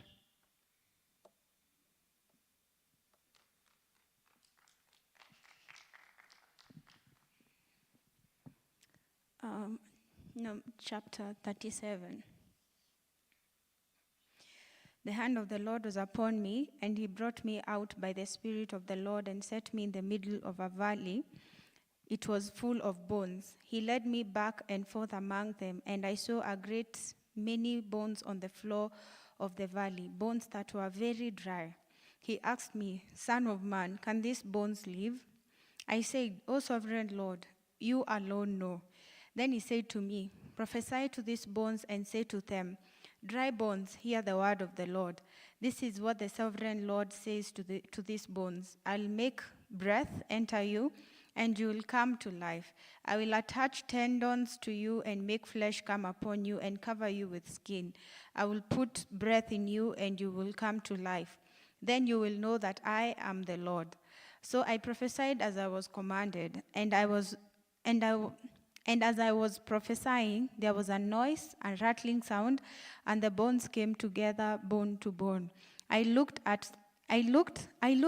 and tendons and flesh appeared on them, and skin covered them, but there was no breath in them. Then he said to me, "Prophesy to the breath, prophesy, son of man, and say to it, this is what the sovereign Lord says. Come from the four winds, O breath, and breathe into these slain, that they may live." So I prophesied as he commanded me, and breath entered them. They came to life and stood up on their feet, a vast army. Then he said to me, "Son of man, these bones are the whole house of Israel. They say, Our bones are dried up and our hope is gone. We are cut off. Therefore prophesy and say to them, this is what the sovereign Lord says, O my people. This is what the sovereign Lord says. O my people, I am going to open your graves and bring you up from them. I'll bring you back to the land of Israel. Then you, my people, will know that I am the Lord when I open your graves and bring you up from them. I'll put my spirit in you and you will live, and I will settle you in your own land. Then you will know that I, the Lord, have spoken and I have declared, and I have done it, declares the Lord. The word of the Lord came to me, Son of man, take a stick of wood and write on it, belonging to Judah and Israel and the Israelites associated with him. Then take another stick of wood and write on it, Ephraim's stick, belonging to Joseph and all the house of Israel associated with him. Join them together into one stick so they become one in your hand. When your countrymen ask you, would you tell us what you mean by this? Say to them, this is what the sovereign Lord says. I am going to take the stick of Joseph, which is in Ephraim's hand, and of the Israelite tribes associated with him, and join it to Judah's stick, making them a single stick of wood, and they will become one in my hand. Hold before their eyes the sticks you have written on, and say to them, this is what the sovereign Lord says. I will take the Israelites out of the nations where they have gone. I will gather them from around and bring them back into their own land. I will make them one nation in the land, on the mountains of Israel. There will be one king over all of them, and they will never again be two nations or be divided into two kingdoms. They will no longer defile themselves with their idols and vile images or with any of their offenses, for I will save them from all their sinful backsliding, and I will cleanse them. They will be my people, and I'll be their God. My servant David will be king over them, and they will all have one shepherd. They will follow my laws and be careful to keep my decrees. They will live in the land I gave to my servant Jacob, the land where your fathers lived. They and their children and their children's children will live there forever, and David my servant will be their prince forever. I will make a covenant of peace with them. It will be an everlasting covenant. I will establish them in the increase their numbers, and I will put my sanctuary among them forever. My dwelling place will be with them. I will be their God, and they will be my people. Then the nations will know that I, the Lord, make Israel holy when my sanctuary is among them forever. The word of the Lord came to me, Son of man, set your face against Gog of the land of Magog, the chief prince of Meshach and Tubal. Prophesy against him and say, this is what the sovereign Lord says. I am against you, O Gog, chief prince of Meshach and Tubal. I will turn you around, put hooks in your jaws, and bring you out with your whole army, your horses, your horsemen, fully armed, and a great horde with large and small shields, all of them brandishing their swords. Persia, Cush, and Put will be with them. All the shields and helmets also. Gomer with all its troops, and Beth Togarmah from the far north with all its troops. The many nations with you. Get ready, be prepared, you and all your hordes gathered about you, and take command of them. After many days, you will be called to arms. In future years, you will invade a land that has recovered from war, whose people who are gathered from the many nations to the mountain of Israel, which had been long desolate. They had been brought out from the nations, and now all of them live in safety. You and all your troops and the many nations with you will go up, advancing like a storm. You will be like a cloud covering the land. This is what the sovereign Lord says. On that day, thoughts will come in your mind, and you will devise an evil scheme. You will say, I will invade a land of unwalled villages. I will attack a peaceful and unsuspecting people, all of them living without walls and without gates and bars. I will plunder and loot and turn my hand against the resettled ruins and the people gathered from the nations, rich in livestock and goods, living in the center of the land.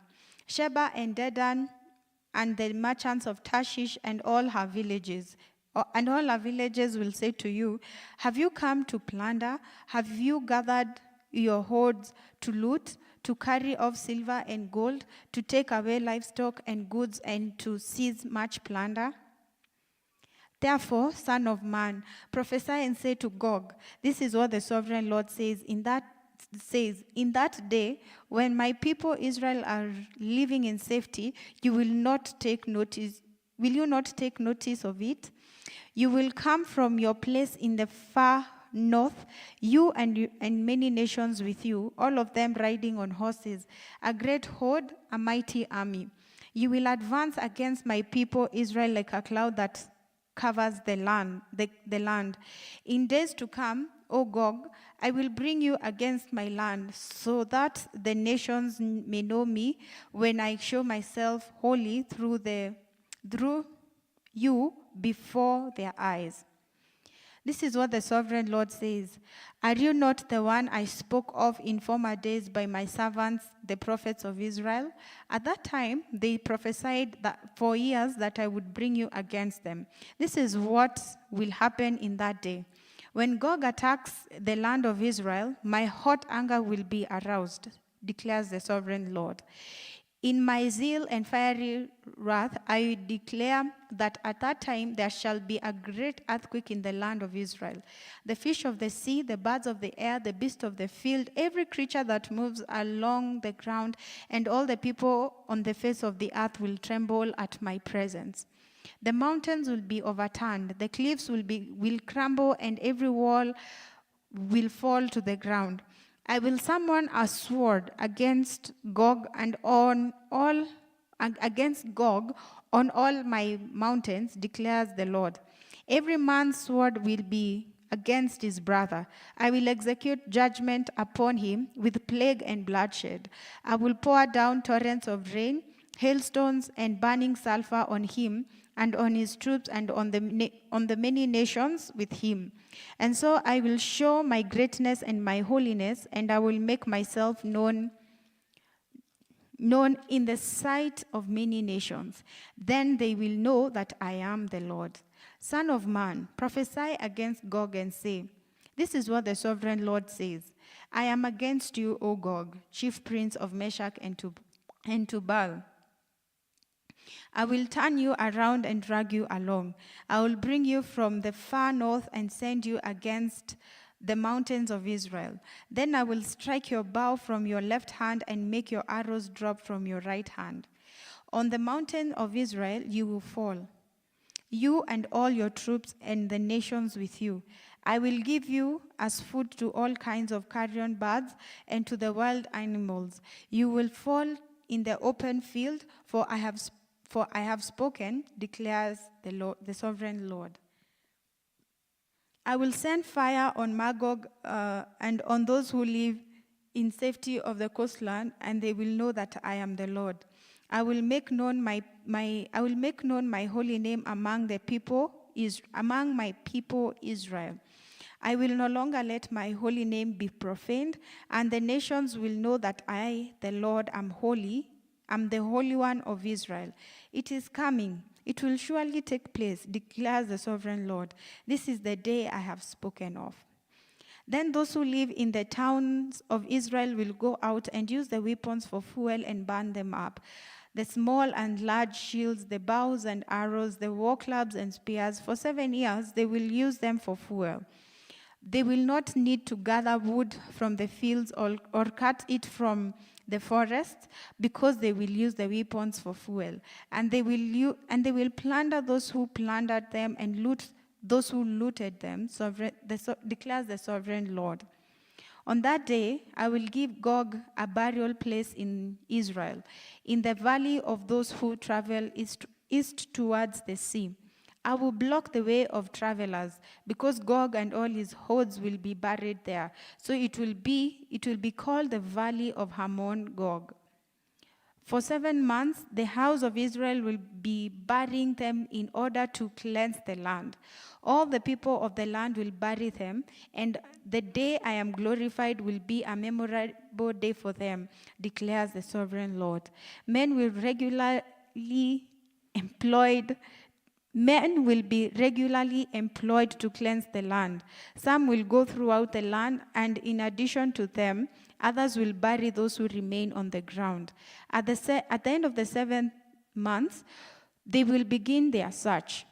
As they go through the land and one of them sees a human bone, they will set up a marker beside it until the grave diggers have buried it in the valley of Hamon Gog. Also, a town called Hamona will be there, and so they will cleanse the land.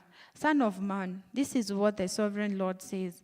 Call out to every king of bird and all the wild animals. Assemble and come together from all around to the sacrifice I am preparing for you, the great sacrifice on the mountains of Israel.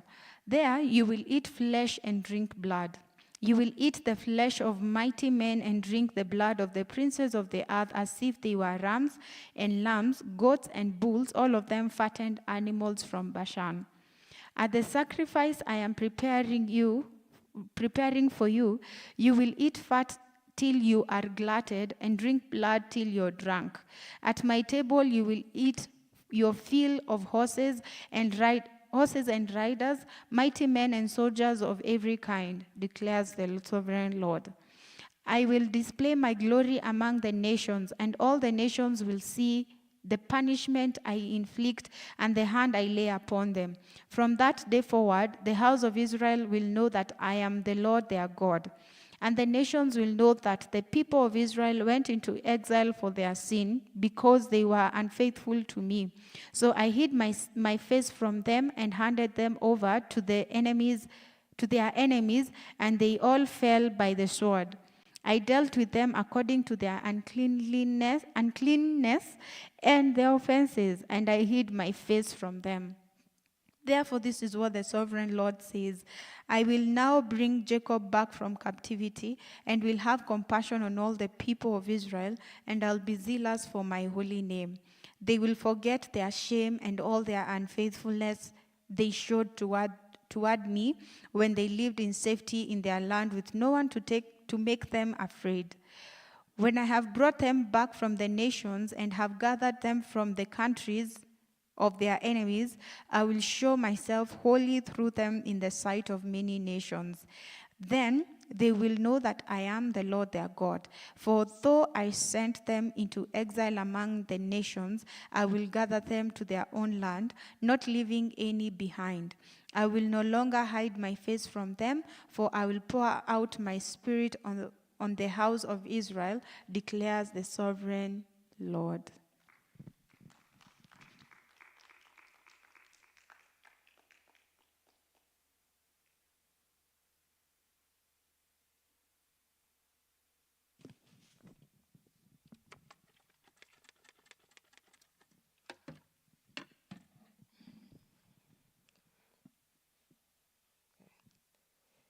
Ezekiel chapter 40. In the 25th year of our exile, at the beginning of the year, on the 10th of the month, in the 14th year after the fall of the city, on that very day, the hand of the Lord was upon me, and he took me there. In visions of God, he took me to the land of Israel and set me on a very high mountain, on whose south side were some buildings that looked like a city. He took me there, and I saw a man whose appearance was like bronze. He was standing in the gateway with a linen cord and a measuring rod in his hand. The man said to me, "Son of man, look with your eyes and hear with your ears, and pay attention to everything I am going to show you, for that is why you have been brought here. Tell the house of Israel everything you see." Verse 5, I saw a wall completely surrounding the temple area. The length of the measuring rod in the man's hand was 6 long cubits, each of which a cubit and a handbreadth. He measured the wall. It was 1 measuring rod thick and 1 measuring rod high. Then he went to the gate facing the east. He climbed its steps and measured the threshold of the gate. It was 1 rod deep.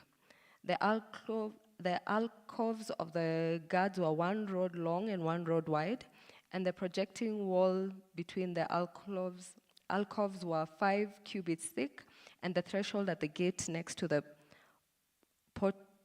portico facing the temple was 1 rod deep. Then he measured the portico of the gateway. It was 8 cubits deep, and its jambs were 2 cubits thick. The portico of the gate faced the temple. Inside the east gate were 3 alcoves, and on each side. The 3 had the same measurements, and the faces of the projecting walls on each side had the same measurements. Then he measured the width of the entrance to the gateway. It was 10 cubits, and its length was 13 cubits. In front of each alcove was a wall 1 cubit high, and the alcoves were 6 cubits square. Then he measured the gateway from the top of the rear wall of one alcove to the top of the opposite one. The distance was 25 cubits from one parapet opening to the opposite one. He measured along the faces of the projecting walls all around the inside of the gateway, 60 cubits. The measurements was up to the portico facing the courtyard. The distance from the entrance of the gateway to the far end of its portico was 15 cubits. The alcoves and the projecting walls inside the gateway were surmounted by narrow parapet openings all around, as was the portico. The openings all around faced inwards. The faces of the projecting walls were decorated with palm trees. The outer court. Then he brought me into the outer court. There I saw some rooms and a pavement that had been constructed all around the court. There were 13 rooms along the pavement. It abutted the sides of the gateway and was as wide as they were long. This was the lower pavement. Then he measured the distance from the inside of the lower gateway to the outside of the inner court. It was 100 cubits on the east side as well as on the north gate. Verse 20. Then he measured the length and the width of the gate facing north, leading into the outer court. Its alcoves, 3 on each side, its projecting walls and its portico had the same measurements as those of the first gateway. It was 50 cubits long and 25 cubits wide. Its openings, its portico and its palm tree decorations had the same measurements as those of the gate facing east. 7 steps led up to it, with its portico opposite them. There was a gate to the inner court facing the north gate, just as there was on the east. He measured from one gate to the opposite one. It was 100 cubits. Verse 24. Then he led me to the south side, and I was facing a gate facing south. He measured its jambs and its portico, and they had the same measurements as the others. The gateway and its portico had narrow openings all around, like the openings of the others. It was 50 cubits long and 25 cubits wide. 7 steps led up to it, with its portico opposite them. It had palm tree decorations on the faces of the projecting walls on each side. The inner court also had a gate facing south, and he measured from this gate to the outer gate on the south side. It was 100 cubits. Gates to the inner court. Then he brought me into the inner court through the south gate, and he measured the south gate. It had the same measurements as the others. Its alcoves, its projecting walls, its portico had the same measurements as the others. The gate and its portico had openings all around. It was 50 cubits long, 25 cubits wide. The porticos of the gateways around the inner court were 25 cubits wide and 5 cubits deep. Its portico faced the outer court. Palm trees decorated its jambs, and 8 steps led to it. Then he brought me to the inner court on the east side, and he measured the gateway. It had the same measurements as the others. Its alcoves, its projecting walls, and its portico had the same measurements as the others. The gateway and its portico had the openings all around. It was 50 cubits long and 25 cubits wide. Its portico faced the outer court. Palm trees decorated the jambs on either side, and 8 steps led up to it. Then he brought me to the north gate and measured it. It had the same measurements as the others, as did its alcoves, its projecting walls, and its portico. And it had openings all around. It was 50 cubits long and 25 cubits wide. wide. Its portico faced the outer court. Palm trees decorated the jambs on either side, and 8 steps led to it. A room with a doorway was by the portico in each side of the inner gates, where the burnt offerings were washed. And the portico at the gateway were 2 tables on each side, on which the burnt offerings, the sin offerings, and the guilt offerings were slaughtered. By the outside wall of the portico of the gateway, near the steps at the entrance of the northern gateway, were 2 tables, and on either side of the steps were 2 tables. So there were 4 tables on one side of the gateway, and 4 on the other, 8 tables in all, on which the sacrifices were slaughtered. There were also 4 tables of dressed stone for the burnt offering, each a cubit and a half long, and a cubit and a half wide, and a cubit high. On them were placed the utensils for slaughtering the burnt offerings and the other sacrifices, and double-pronged hooks, each a handbreadth long, were attached to the wall all around. The tables were for the flesh of the offerings. Outside the inner gate, within the inner court, were 2 rooms, one at the side of the north gate and facing south, and the other at the side of the south gate and facing north. He said to me, "The room facing north is for the priests who have charge of the temple, and the room facing north is for the priests who have charge of the altar. These are the sons of Zadok, who are the only Levites who may draw near to the Lord to minister before him." Then he measured the court. It was square, 100 cubits long and 100 cubits wide, and the altar was in front of the temple. He brought me to the portico of the temple and measured the jambs of the portico. There were 5 cubits wide on either side. The width of the entrance was 14 cubits, and its projecting walls were 3 cubits wide on either side, and the portico was 20 cubits wide and 12 cubits from front to back. It was reached by a flight of stairs, and there were pillars on each side of the jambs. Chapter 41. Then the man brought me to the outer sanctuary and measured the jambs. The width of the jambs was 6 cubits on each side. The entrance was 10 cubits wide, and the projecting walls on each side of it were 5 cubits wide. He also measured the outer sanctuary. It was 40 cubits long and 20 cubits wide. Then he went into the inner sanctuary and measured the jambs of the entrance. Each was 2 cubits wide. The entrance was 6 cubits wide, and the projecting walls on each side of it were 7 cubits long. And he measured the length of the inner sanctuary. It was 20 cubits, and its width was 20 cubits across the end of the outer sanctuary. He said to me, "This is a most holy place." Then he measured the wall of the temple. It was 6 cubits thick, and each room around the temple was 4 cubits wide. The side rooms were on 3 levels, one above another, 30 on each level. There were ledges all around the wall of the temple to serve as supports for the side rooms, so that the supports were not inserted into the wall of the temple. The side rooms all around the temple were wider to each successive level. The structure surrounding the temple was built in ascending stages, so the rooms widened as one went upward. A stairway went up from the lowest floor to the top floor through the middle floor. I saw the temple had a raised base all around, forming the foundation of the 6 rooms, of the side rooms. It was the length of the rod, 6 long cubits. The outer wall of the side rooms was 5 cubits thick. The open area between the side rooms of the temple and the priest's rooms was 20 cubits wide all around the temple. There were entrances to the side rooms from the open area, one on the north and another on the south. And the base adjoining the open area was 5 cubits wide all around. The building facing the temple courtyard on the west side was 70 cubits wide. The wall of the building was 5 cubits thick all around, and its length was 90 cubits. Then he measured the temple. It was 100 cubits long, and the temple courtyard and the building with its walls were also 100 cubits long. The width of the temple courtyard on the east, including the front of the temple, was 100 cubits. Then he measured the length of the building facing the courtyard at the rear of the temple, including its galleries on each side. It was 100 cubits.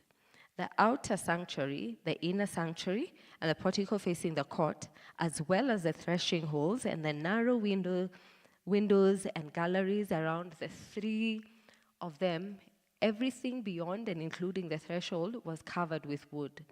The floor, the wall up to the windows, and the windows were covered. In the space above the outside of the entrance to the inner sanctuary, and on the walls at the regular intervals all around the inner and the outer sanctuary were carved cherubim and palm trees. Palm trees alternated with cherubim. Each cherub had two faces, the face of a man toward the palm tree on one side and the face of a lion toward the palm tree on the other side. They were all carved all around the whole temple. From the floor to the area above the entrance, the cherubim and the palm trees were carved on the wall of the outer sanctuary. The outer sanctuary had a rectangular doorframe, and on one at the front of the most holy place was similar. There was a wooden altar 3 cubits high and 2 cubits square. Its corners, its base, and its sides were of wood. The man said to me, "This is a table that is before the Lord." Both the outer sanctuary and the most holy place had double doors. Each door had 2 leaves, 2 hinge leaves for each door. And on the doors of the outer sanctuary were carved cherubim and palm trees, like those carved on the walls, and there was a wooden overhang on the front of the portico, and on the side walls of the portico were narrow windows with palm trees carved on each side. The side rooms of the temple also had overhangs. Chapter 42. Then the man led me northward into the outer court and brought me to the rooms opposite the temple yard and opposite the outer wall of the north side. The building whose door faced north was 100 cubits long and 50 cubits wide, both in the section 20 cubits from the inner court and in the section opposite the pavement of the outer court. Gallery faced gallery at the 3 levels. In front of the rooms was an inner passage 10 cubits wide and 100 cubits long. Their doors were on the north. Now the upper rooms were narrower, for the galleries took more space from them than from the rooms on the lower and the middle floors of the building. The rooms on the 3rd floor had no pillars, as the courts had, so they were smaller in the floor space than those on the lower and the middle floor. There was an outer wall parallel to the rooms and the outer court.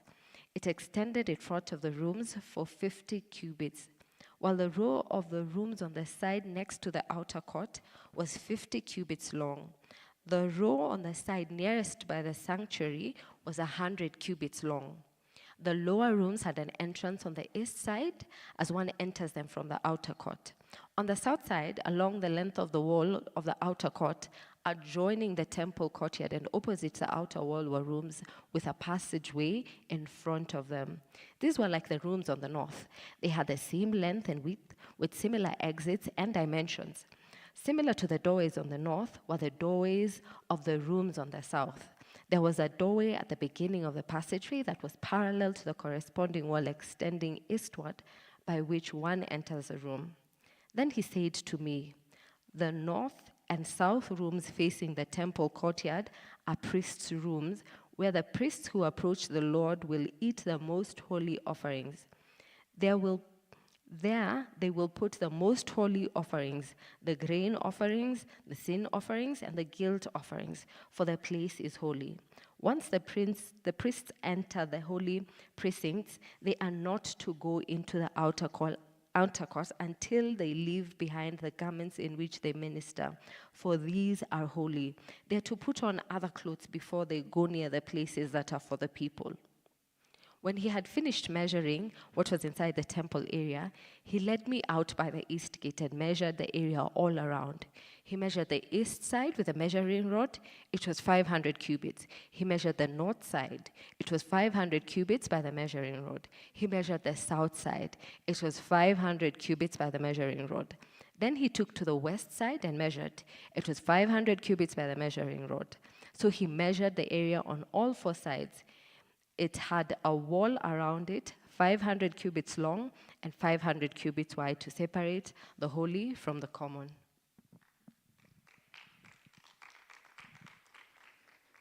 Chapter 43. Then the man brought me to the gate facing east, and I saw the glory of the Lord of God of Israel coming from the east. His voice was like the roar of rushing waters, and the land was radiant with his glory. The vision I saw was like the vision I had seen when he came to destroy the city, like the visions I had seen by the Keba river, and I fell face down. The glory of the Lord entered the temple through the gate facing east. Then the Spirit lifted me up and brought me into the inner court, and the glory of the Lord filled the temple. While the man was standing beside me, I heard someone speaking to me from inside the temple. He said, "Son of man, this is the place of my throne and the place for the soles of my feet. This is where I will live among the Israelites forever. The house of Israel will never again defile my holy name. Neither they nor their kings by their prostitution and the lifeless idols of their kings at their high places. When they place their threshold next to my threshold and their doorposts beside the doorposts, with only a wall between me and them, they defiled my holy name by their detestable practices. So I destroyed them in my anger. Now let them put away from me their prostitution and the lifeless idols of their kings, and I will live among them forever. Son of man, describe the temple to the people of Israel, that they may be ashamed of their sins. Let them consider the plan, and if they are ashamed of all they have done, make known to them the design of the temple, its arrangement, its exits and entrances, its whole design, and all its regulations and laws. Write this down before them so that they may be faithful to its design and follow all its regulations. This is the law of the temple. All the surrounding area on top of the mountain will be the most holy. Such is the law of the temple. These are the measurements of the altar in long cubits, that cubit being a cubit and a hand's breadth. Its gutter is a cubit deep and a cubit wide, with a rim of 1 span around the edge. And this is the height of the altar. From the gutter on the ground up to the lower ledge, it is 2 cubits high and a cubit wide. And from the smaller ledge up to the larger ledge, it is 4 cubits high and a cubit wide. The altar height is 4 cubits high, and 4 horns project upward from the hearth. The altar hearth is square, 12 cubits long and 12 cubits wide. The upper ledge also is square, 14 cubits long and 14 cubits wide, with a rim of half a cubit and a gutter of a cubit all around. The steps of the altar face east. Then he said to me, "Son of man, this is what the sovereign Lord says. These will be the regulations for sacrificing burnt offerings and sprinkling blood upon the altar when it is built. You are to give a young bull as a sin offering to the priests, who are Levites of the family of Zadok, who come near to minister before me, declares the sovereign Lord. You are to take some of its blood and put it on the 4 horns of the altar and on the 4 corners of the upper ledge and all around the rim, and so purify the altar and make atonement for it. You are to take the bull for the sin offering and burn it in the designated part of the temple area outside the sanctuary. On the 2nd day, you are to offer a male goat without defect for a sin offering, and the altar is to be purified as it was purified with the bull. When you have finished purifying it, you are to offer young bull and a ram from the flock, both without defect. You are to offer them before the Lord, and the priest are to sprinkle salt on them and sacrifice them as a burnt offering to the Lord. For 7 days, you are to provide a male goat daily for a sin of offering. You are also to provide a young bull and a ram from the flock, both without defect. For 7 days they are to make atonement for the altar and cleanse it. Thus they will dedicate it. At the end of these days, from the 8th day on, the priests are to represent your burnt offerings and fellowship offerings on the altar. Then I will accept you, declares the sovereign Lord. 44. Then the man brought me back to the outer gate of the sanctuary, the one facing east, and it was shut. The Lord said to me, this gate is to remain shut. It must not be opened. No one may enter through it. It is to remain shut because the Lord, the God of Israel, has entered through it. The prince himself is the only one who may sit inside the gateway to eat the presence of the Lord. He is to enter by the way of the portico of the gateway and go out the same way. Then the man brought me the way of the north gate to front of the temple. I looked and saw the glory of the Lord filling the temple of the Lord, and I fell face down. The Lord said to me, Son of man, look carefully, listen closely, and give attention to everything I tell you concerning all the regulations regarding the temple of the Lord. Give attention to the entrance of the temple and all the exits of the sanctuary. Say to the rebellious house of Israel, this is what the sovereign Lord says. Enough of your detestable practices, O house of Israel. In addition to all your other detestable practices, you brought foreigners uncircumcised in heart and flesh into my sanctuary, desecrating my temple while you offered me food, fat and blood. You broke my covenant. Instead of carrying out your duty in regards to my holy things, you put others in charge of my sanctuary. This is what the sovereign Lord says. No foreigner uncircumcised in heart and flesh to enter my sanctuary, not even the foreigners who live among the Israelites. The Levites who went far from me when Israel went astray and who wandered from me after their idols must bear the consequences of their sin. They may serve in my sanctuary, having charge of the gates of the temple and serving in it. They may slaughter the burnt offerings and sacrifices for the people, and stand before the people and serve them.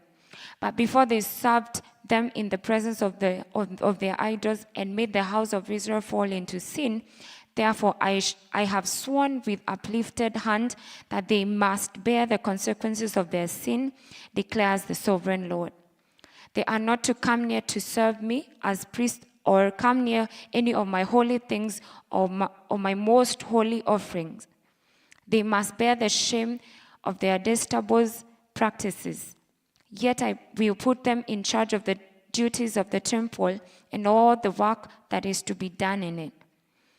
But the priests who are Levites and descendants of Zadok and who faithfully carried out the duties of my sanctuary when the Israelites went astray from me are to come near to minister before me. They are to stand before me to offer sacrifices of fat and blood, declares the sovereign Lord. They alone are to enter my sanctuary. They alone are to come near my table to minister before me and perform my service.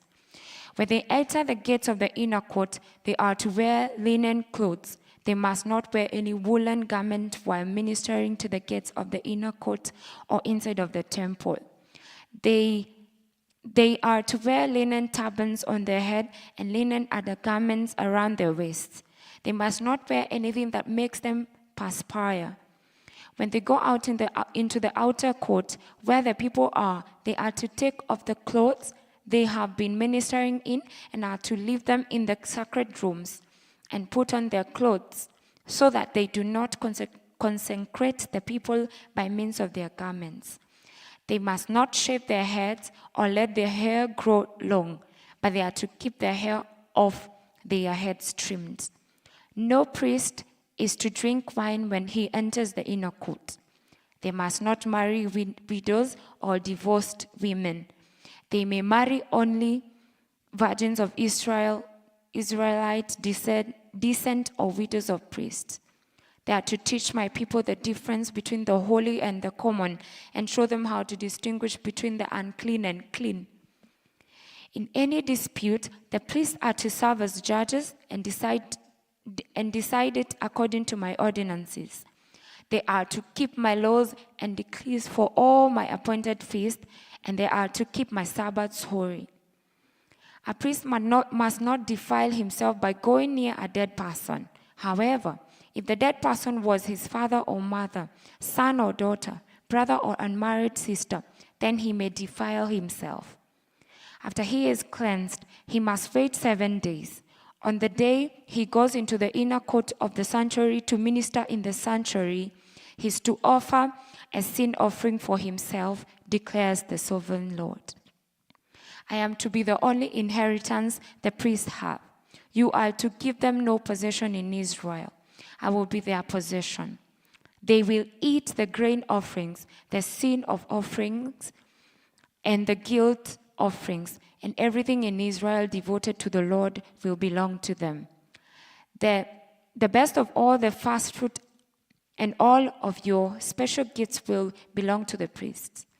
You are to give them the first portion of your ground meal so that a blessing may rest on your household. The priest must not eat anything, bird or animal, found dead or torn by wild animals. Chapter 45. When you allot the land as an inheritance, you are to present the Lord a portion of the land as a sacred district, 25,000 cubits long and 20,000 cubits wide. The entire area will be holy.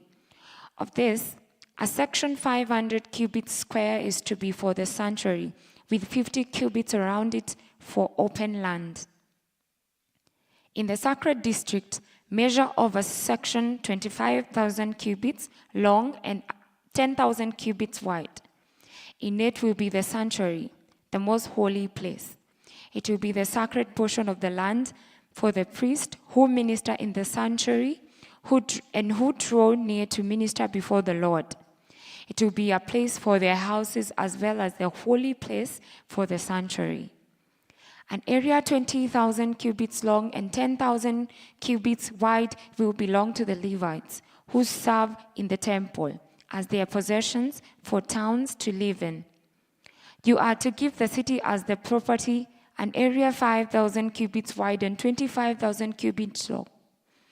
Adjoining the sacred portion, it will belong to the whole house of Israel. The prince will have the land bordering each side of the area formed by the sacred district and the property of the city. It will extend westward from the west side and eastward from the east side, running lengthwise from the western to the eastern border parallel to one of the tribal portions. This land will be his possession in Israel. And my princes will no longer oppress my people, but will allow the house of Israel to possess the land according to their tribes. This is what the sovereign Lord says. You have gone far enough, O princes of Israel. Give your violence and oppression to do what is just and right.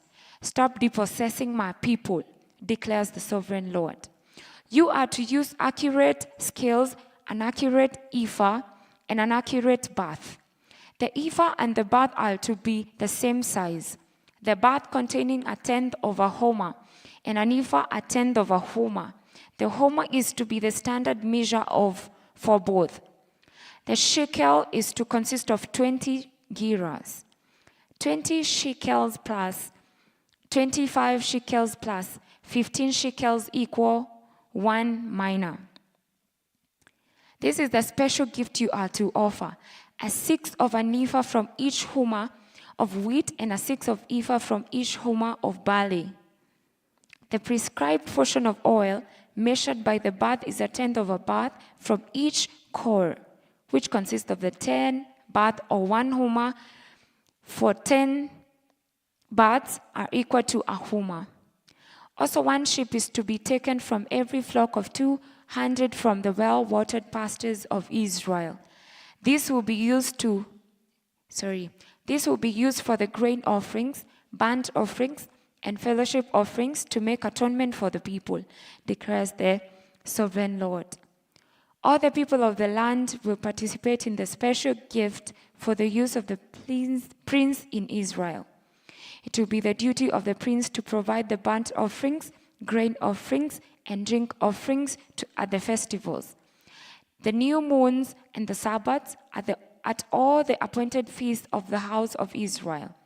He will provide the sin offerings, grains offerings, burnt offerings, and fellowship offerings to make atonement for the house of Israel.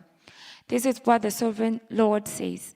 In the first month, on the first day, you are to take a young bull without defect and purify the sanctuary.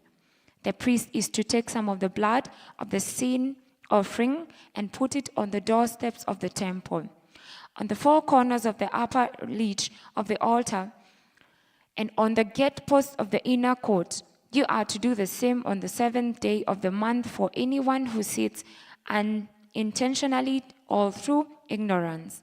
So you are to make atonement for the temple. In the first month, on the 14th day, you are to observe the Passover, a feast lasting 7 days, during which you shall eat bread made without yeast. On that day, the prince is to provide a bull as a sin offering for himself and for all the people of the land. Every day during the 7th day of the feast, he is to provide 7 bulls and 7 rams without defect as a burnt offering to the Lord, and a male goat for a sin offering. He is to provide as a grain offering an ephah for each bull and an ephah for each ram, along with a hin of oil for each ephah. During the 7th day of the feast, which begins in the 7th month on the 15th day, he is to make the same provision for sin offerings, burnt offerings, grain offerings, and oil. Thank you. My name is Adego. I'm doing Ezekiel chapter 46. This is what the sovereign Lord says. The gate of the inner court facing east is to be shut on the 6 working days. But on the Sabbath day and on the day of the new moon, it is to be open. The prince is to enter from the outside through the portico of the gateway and stand by the gatepost. The priests are to sacrifice his burnt offerings and his fellowship offerings. He is to worship at the threshold of the gateway and then go out, but the gate will not be shut until evening. On the Sabbath and the new moon, the people of the land are to worship in the presence of the Lord at the entrance to the gateway. The burnt offerings the prince brings to the Lord on the Sabbath day is to be the 6 male lambs and a ram, all without defect. The grain offering given with the rams is to be an ephah. And the grain of offering with the lambs is to be as much as he pleases, along with a hin of oil for each ephah. On the day of the new moon, he is to offer a young bull, 6 lambs, and a ram, all without defect. He is to provide as grain offering 1 ephah with the bull and 1 ephah with the ram, and with the lambs as much as he wants to give, along with hin of oil with each ephah. When the prince enters, he is to go in through the portico of the gateway, and he is to come out the same way. When the people of the land come before the Lord at the appointed feast, whoever enters by the north gate to worship is to go out the south gate. And whoever enters by the south gate is to go out the north gate. No one is to return through the gate by which he entered, but each is to go out the opposite gate. The prince is to be among them, going in when they go in and going out when they go out. At the festivals and the appointed feasts, the grains offering is to be an ephah with a bull, an ephah with a ram, and with the lambs as much as one pleases, along with a hin of oil for each ephah. When the prince provides a free will offering to the Lord, whether a burnt offering or a fellowship offering, the gate facing east is to be opened for him. He shall offer his burnt offering or his fellowship offering as he does on the Sabbath day. Then he shall go out, and after he has gone out, the gate will be shut. Every day you are to provide a year-old lamb without defect for a burnt offering to the Lord, morning by morning, and you shall provide it. You are also to provide with it morning by morning a grain offering consisting of 1/6 of an ephah with 1/3 of a hin of oil to moisten the flour. The presenting of the grain offering to the Lord is a lasting ordinance. So the lamb and the grain offering and the oil shall be provided morning by morning for a regular burnt offering. This is what the sovereign Lord says. If the prince makes a gift from his inheritance to one of his sons, it will also belong to his descendants. It is to be their property by inheritance. If, however, he makes a gift from his inheritance to one of his servants, the servant may keep it until the year of freedom. Then it will revert to the prince. His inheritance belongs to his son only. It is theirs. The prince must not take any of the inheritance of the people, driving them off their property. He is to give his sons their inheritance out of his own property, so that none of my people will be separated from their property. Chapter 19. Verse 19. Then the man brought me through the entrance at the side of the gate to the sacred rooms facing north, which belongs to the priests, and showed me a place at the western end. He said to me, "This is the place where the priest will cook the guilt offering and the sin offering and bake the grain offering to avoid bringing them into the outer court and consecrating the people." He then brought me to the outer court and led me around to its 4 corners, and I saw in each corner another court. In the 4 corners of the outer court were enclosed courts 40 cubits long and 30 cubits wide.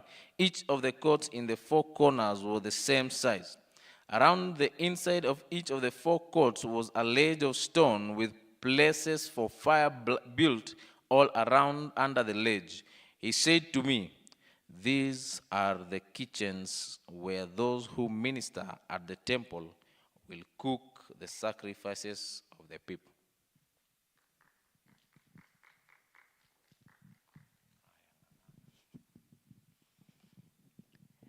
Chapter 47. The man brought me back to the entrance of the temple, and I saw water coming out from under the threshold of the temple towards the east, for the temple faced east. The water was coming down from under the south side of the temple, south of the altar. He then brought me out through the north gate and led me around the outside to the outer gate facing east, and the water was flowing from the south side. As the man went eastward with a measuring line in his hand, he measured off 1,000 cubits and then led me through water that was ankle deep. He measured off another 1,000 cubits and led me through water that was knee deep. He measured off another 1,000 and led me through water that was up to the waist. He measured off another 1,000, but now it was a river that I could not cross, because the water had risen and was deep enough to swim in, a river that no one could cross. He asked me, "Son of man, do you see this?" Then he led me back to the bank of the river. When I arrived there, I saw a great number of trees on each side of the river. He said to me, "This water flows towards the eastern region and goes down into the Arabah, where it enters the sea. When it empties into the sea, the water there becomes fresh. Swarms of living creatures will live wherever the river flows. There will be large numbers of fish, because this water flows there and makes the salt water fresh. So where the river flows, everything will live. Fishermen will stand along the shore from En-Gedi to En-Eglaim. There will be places for spreading nets. The fish will be of many kinds, like the fish of the Great Sea. But the swamps and marshes will not become fresh. They will be left for salt. Fruit trees of all kinds will grow on both banks of the river. Their leaves will not wither, nor will their fruit fail. Every month they will bear, because the water from the sanctuary flows to them. Their fruit will serve for food, and their leaves for healing. Verse 13. This is what the sovereign Lord says. These are the boundaries by which you are to divide the land for an inheritance among the 12 tribes of Israel, with 2 portions for Joseph. You are to divide it equally among them, because I swore with uplifted hand to give it to your forefathers. This land will become your inheritance. This is to be the boundary of the land.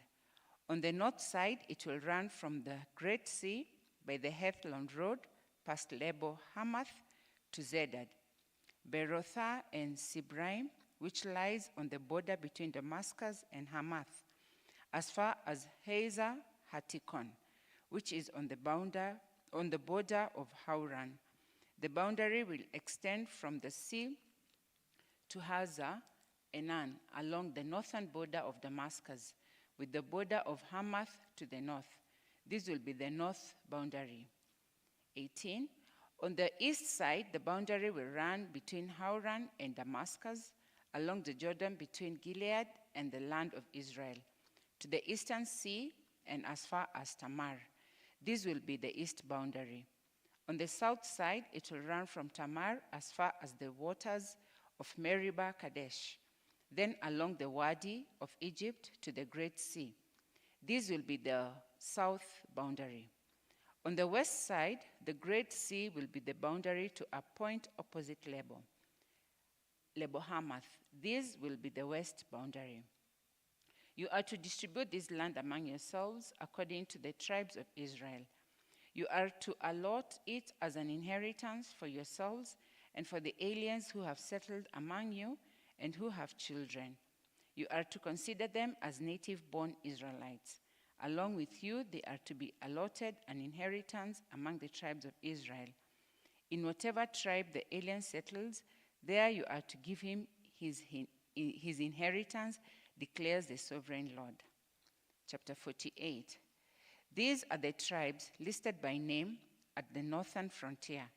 Dan will have 1 portion. It will follow the Hethlon Road to Lebo Hamath. Hazar Enan and the northern border of Damascus next to Hamath will be part of its border from the east side to the west side. Asher will have 1 portion. It will border the territory of Dan from east to west. Naphtali will have 1 portion. It will border the territory of Asher from east to west. Manasseh will have 1 portion. It will border the territory of Naphtali from east to west. Ephraim will have 1 portion. It will border the territory of Manasseh from east to west. Reuben will have 1 portion. It will border the territory of Ephraim from east to west. Judah will have 1 portion. It will border the territory of Reuben from east to west. Bordering the territory of Judah from east to west will be the portion you are to present as a special gift. It will be 25,000 cubits wide, and its length from east to west will equal one of the tribal portions. The sanctuary will be in the center of it. The special portion you are to offer to the Lord will be 25,000 cubits long and 10,000 cubits wide. This will be the sacred portion for the priests. It will be 25,000 cubits long on the north side, 10,000 cubits wide on the west side, 10,000 cubits wide on the east side, and 25,000 cubits long on the south side. In the center of it will be the sanctuary of the Lord. This will be for the consecrated priests, the Zadokites, who were faithful in serving me and did not go astray as the Levites did when the Israelites went astray. Verse 12, it will be a special gift to them from the sacred portion of the land, a most holy portion bordering the territory of the Levites. Alongside the territory of the priests, the Levites will have an allotment 25,000 cubits long and 10,000 cubits wide. Its total length will be 25,000 cubits and its width 10,000 cubits. They must not sell or exchange any of it. This is the best of the land and must not pass into other hands, because it is holy to the Lord. The remaining area, 5,000 cubits wide and 25,000 cubits long, will be for the common use of the city, for houses and for pasture land. The city will be in the center of it and will have these measurements: the north side 4,500 cubits, the south side 4,500 cubits, the east side 4,500 cubits, and the west side 4,500 cubits. The pasture land for the city will be 250 cubits on the north, 250 cubits on the south, 250 cubits on the east, and 250 cubits on the west. Verse 18, what remains of the area bordering on the sacred portion and running the length of it will be 10,000 cubits on the east side and 10,000 cubits on the west side. Its produce will supply food for the workers of the city. The workers from the city who farm it will come from all the tribes of Israel. The entire portion will be a square 25,000 cubits on each side. As a special gift, you will set aside the sacred portion along with the property of the city. What remains on both sides of the area formed by the sacred portion and the city property will belong to the prince. It will extend eastward from the 25,000 cubits of the sacred portion to the eastern border, and westward from the 25,000 cubits to the western border. Both these areas running the length of the tribal portions will belong to the prince, and the sacred portion with the temple sanctuary will be in the center of them. So the property of the Levites and the property of the city will lie in the center of the area that belongs to the prince. The area belonging to the prince will lie between the border of Judah and the border of Benjamin. As for the rest of the tribes, Benjamin will have one portion. It will extend from the east side to the west side. Simeon will have one portion. It will border the territory of Benjamin from east to west. Issachar will have one portion. It will border the territory of Simeon from east to west. Zebulun will have one portion. It will border the territory of Issachar from the east to the west. Gad will have one portion. It will border the territory of Zebulun from east to west. The southern boundary of Gad will run south from Tamar to the waters of Meribah Kadesh, then along the Wadi of Egypt to the Great Sea. Verse 29, this is the land you are to allot as an inheritance to the tribes of Israel, and these will be their portions, declares the sovereign Lord. These will be the exits of the city, beginning on the north side, which is 4,500 cubits long. The gates of the city will be named after the tribes of Israel. The three gates on the north side will be the gate of Reuben, the gate of Judah, and the gate of Levi. On the east side, which is 4,500 cubits long, will be three gates: the gate of Joseph, the gate of Benjamin, and the gate of Dan. On the south side, which measures 4,500 cubits, will be three gates: the gate of Simeon, the gate of Issachar, and the gate of Zebulun. On the west side, which is 4,500 cubits long, will be three gates: the gate of Gad, the gate of Asher, and the gate of Naphtali. The distance all around will be 18,000 cubits, and the name of the city from that time will be "The Lord is there."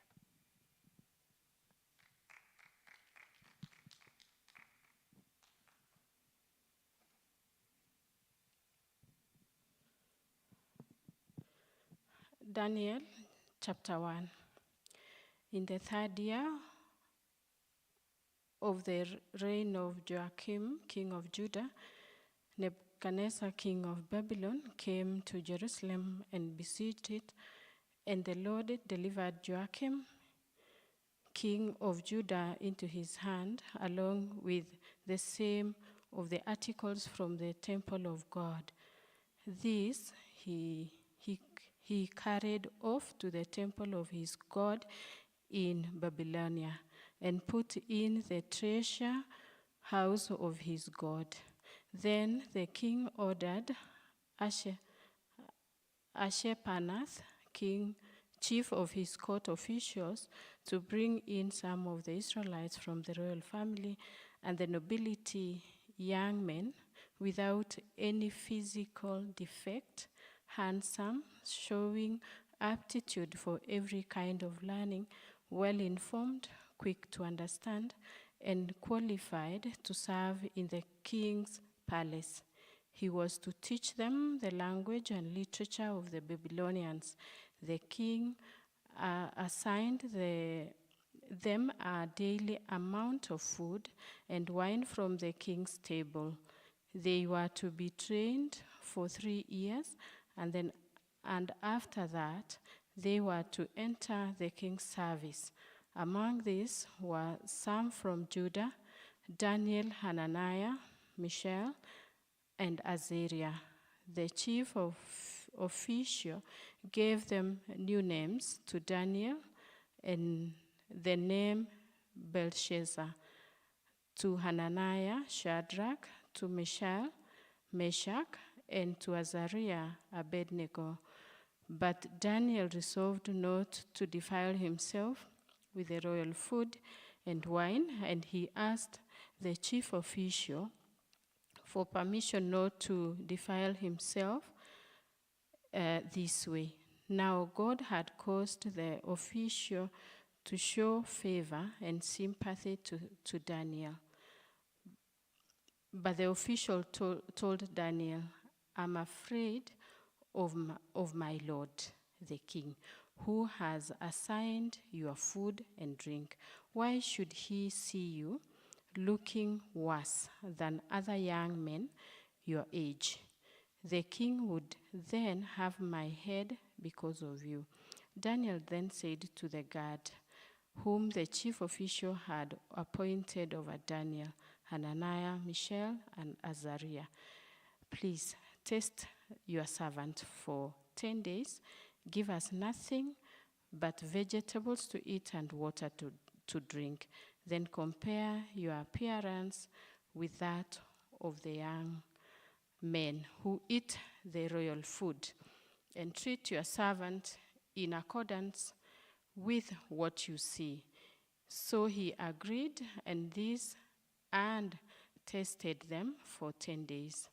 At the end of the 10 days, they looked healthier and better nourished than any of the young men who ate the royal food. So the guard took away their choice food and the wine, and they were to drink and give them vegetables instead. To these 4 young men, God gave knowledge and understanding of all kinds of literature and learning, and Daniel could understand visions and dreams of all kinds. At the end of the time set by the king to bring them in, the chief official presented them to Nebuchadnezzar. The king talked with them and found none equal to Daniel, Hananiah, Mishael, and Azariah. So they entered the king's service in every matter of wisdom and understanding, about which the king questioned them. He found them 10 times better than all the magicians and enchanters in his whole kingdom. And Daniel remained there until the first year of King Cyrus. Chapter 2. In the second year of his reign, Nebuchadnezzar had dreams. His mind was troubled, and he could not sleep. So the king summoned the magicians, enchanters, sorcerers, and astrologers to tell him what he had dreamed. When they came in and stood before the king, he said to them, "I have had a dream that troubled me, and I want to know what it means." Then the astrologers answered the king in Aramaic, "O king, live forever. Tell your servants the dream, and we will interpret it." The king replied to the astrologers, "This is what I have firmly decided. If you do not tell me what my dream was and interpret it, I will have you cut into pieces and your houses turned into piles of rubble." But if you tell me the dream and explain it, you will receive from me gifts and rewards and great honor. So tell me the dream and interpret it for me." Once more, they replied, "Let the king tell his servants the dream." You are trying to gain time because you realize that this is what I have firmly decided. If you do not tell me the dream, there is just one penalty for you. You have conspired to tell the misleading and wicked things, hoping the situation will change. So then, tell me the dream, and I will know that you can interpret it for me." The astrologers answered the king, "There is not a man on earth who can do what the king asks. No king, however great and mighty, has ever asked such a thing of any magician or enchanter, astrologer.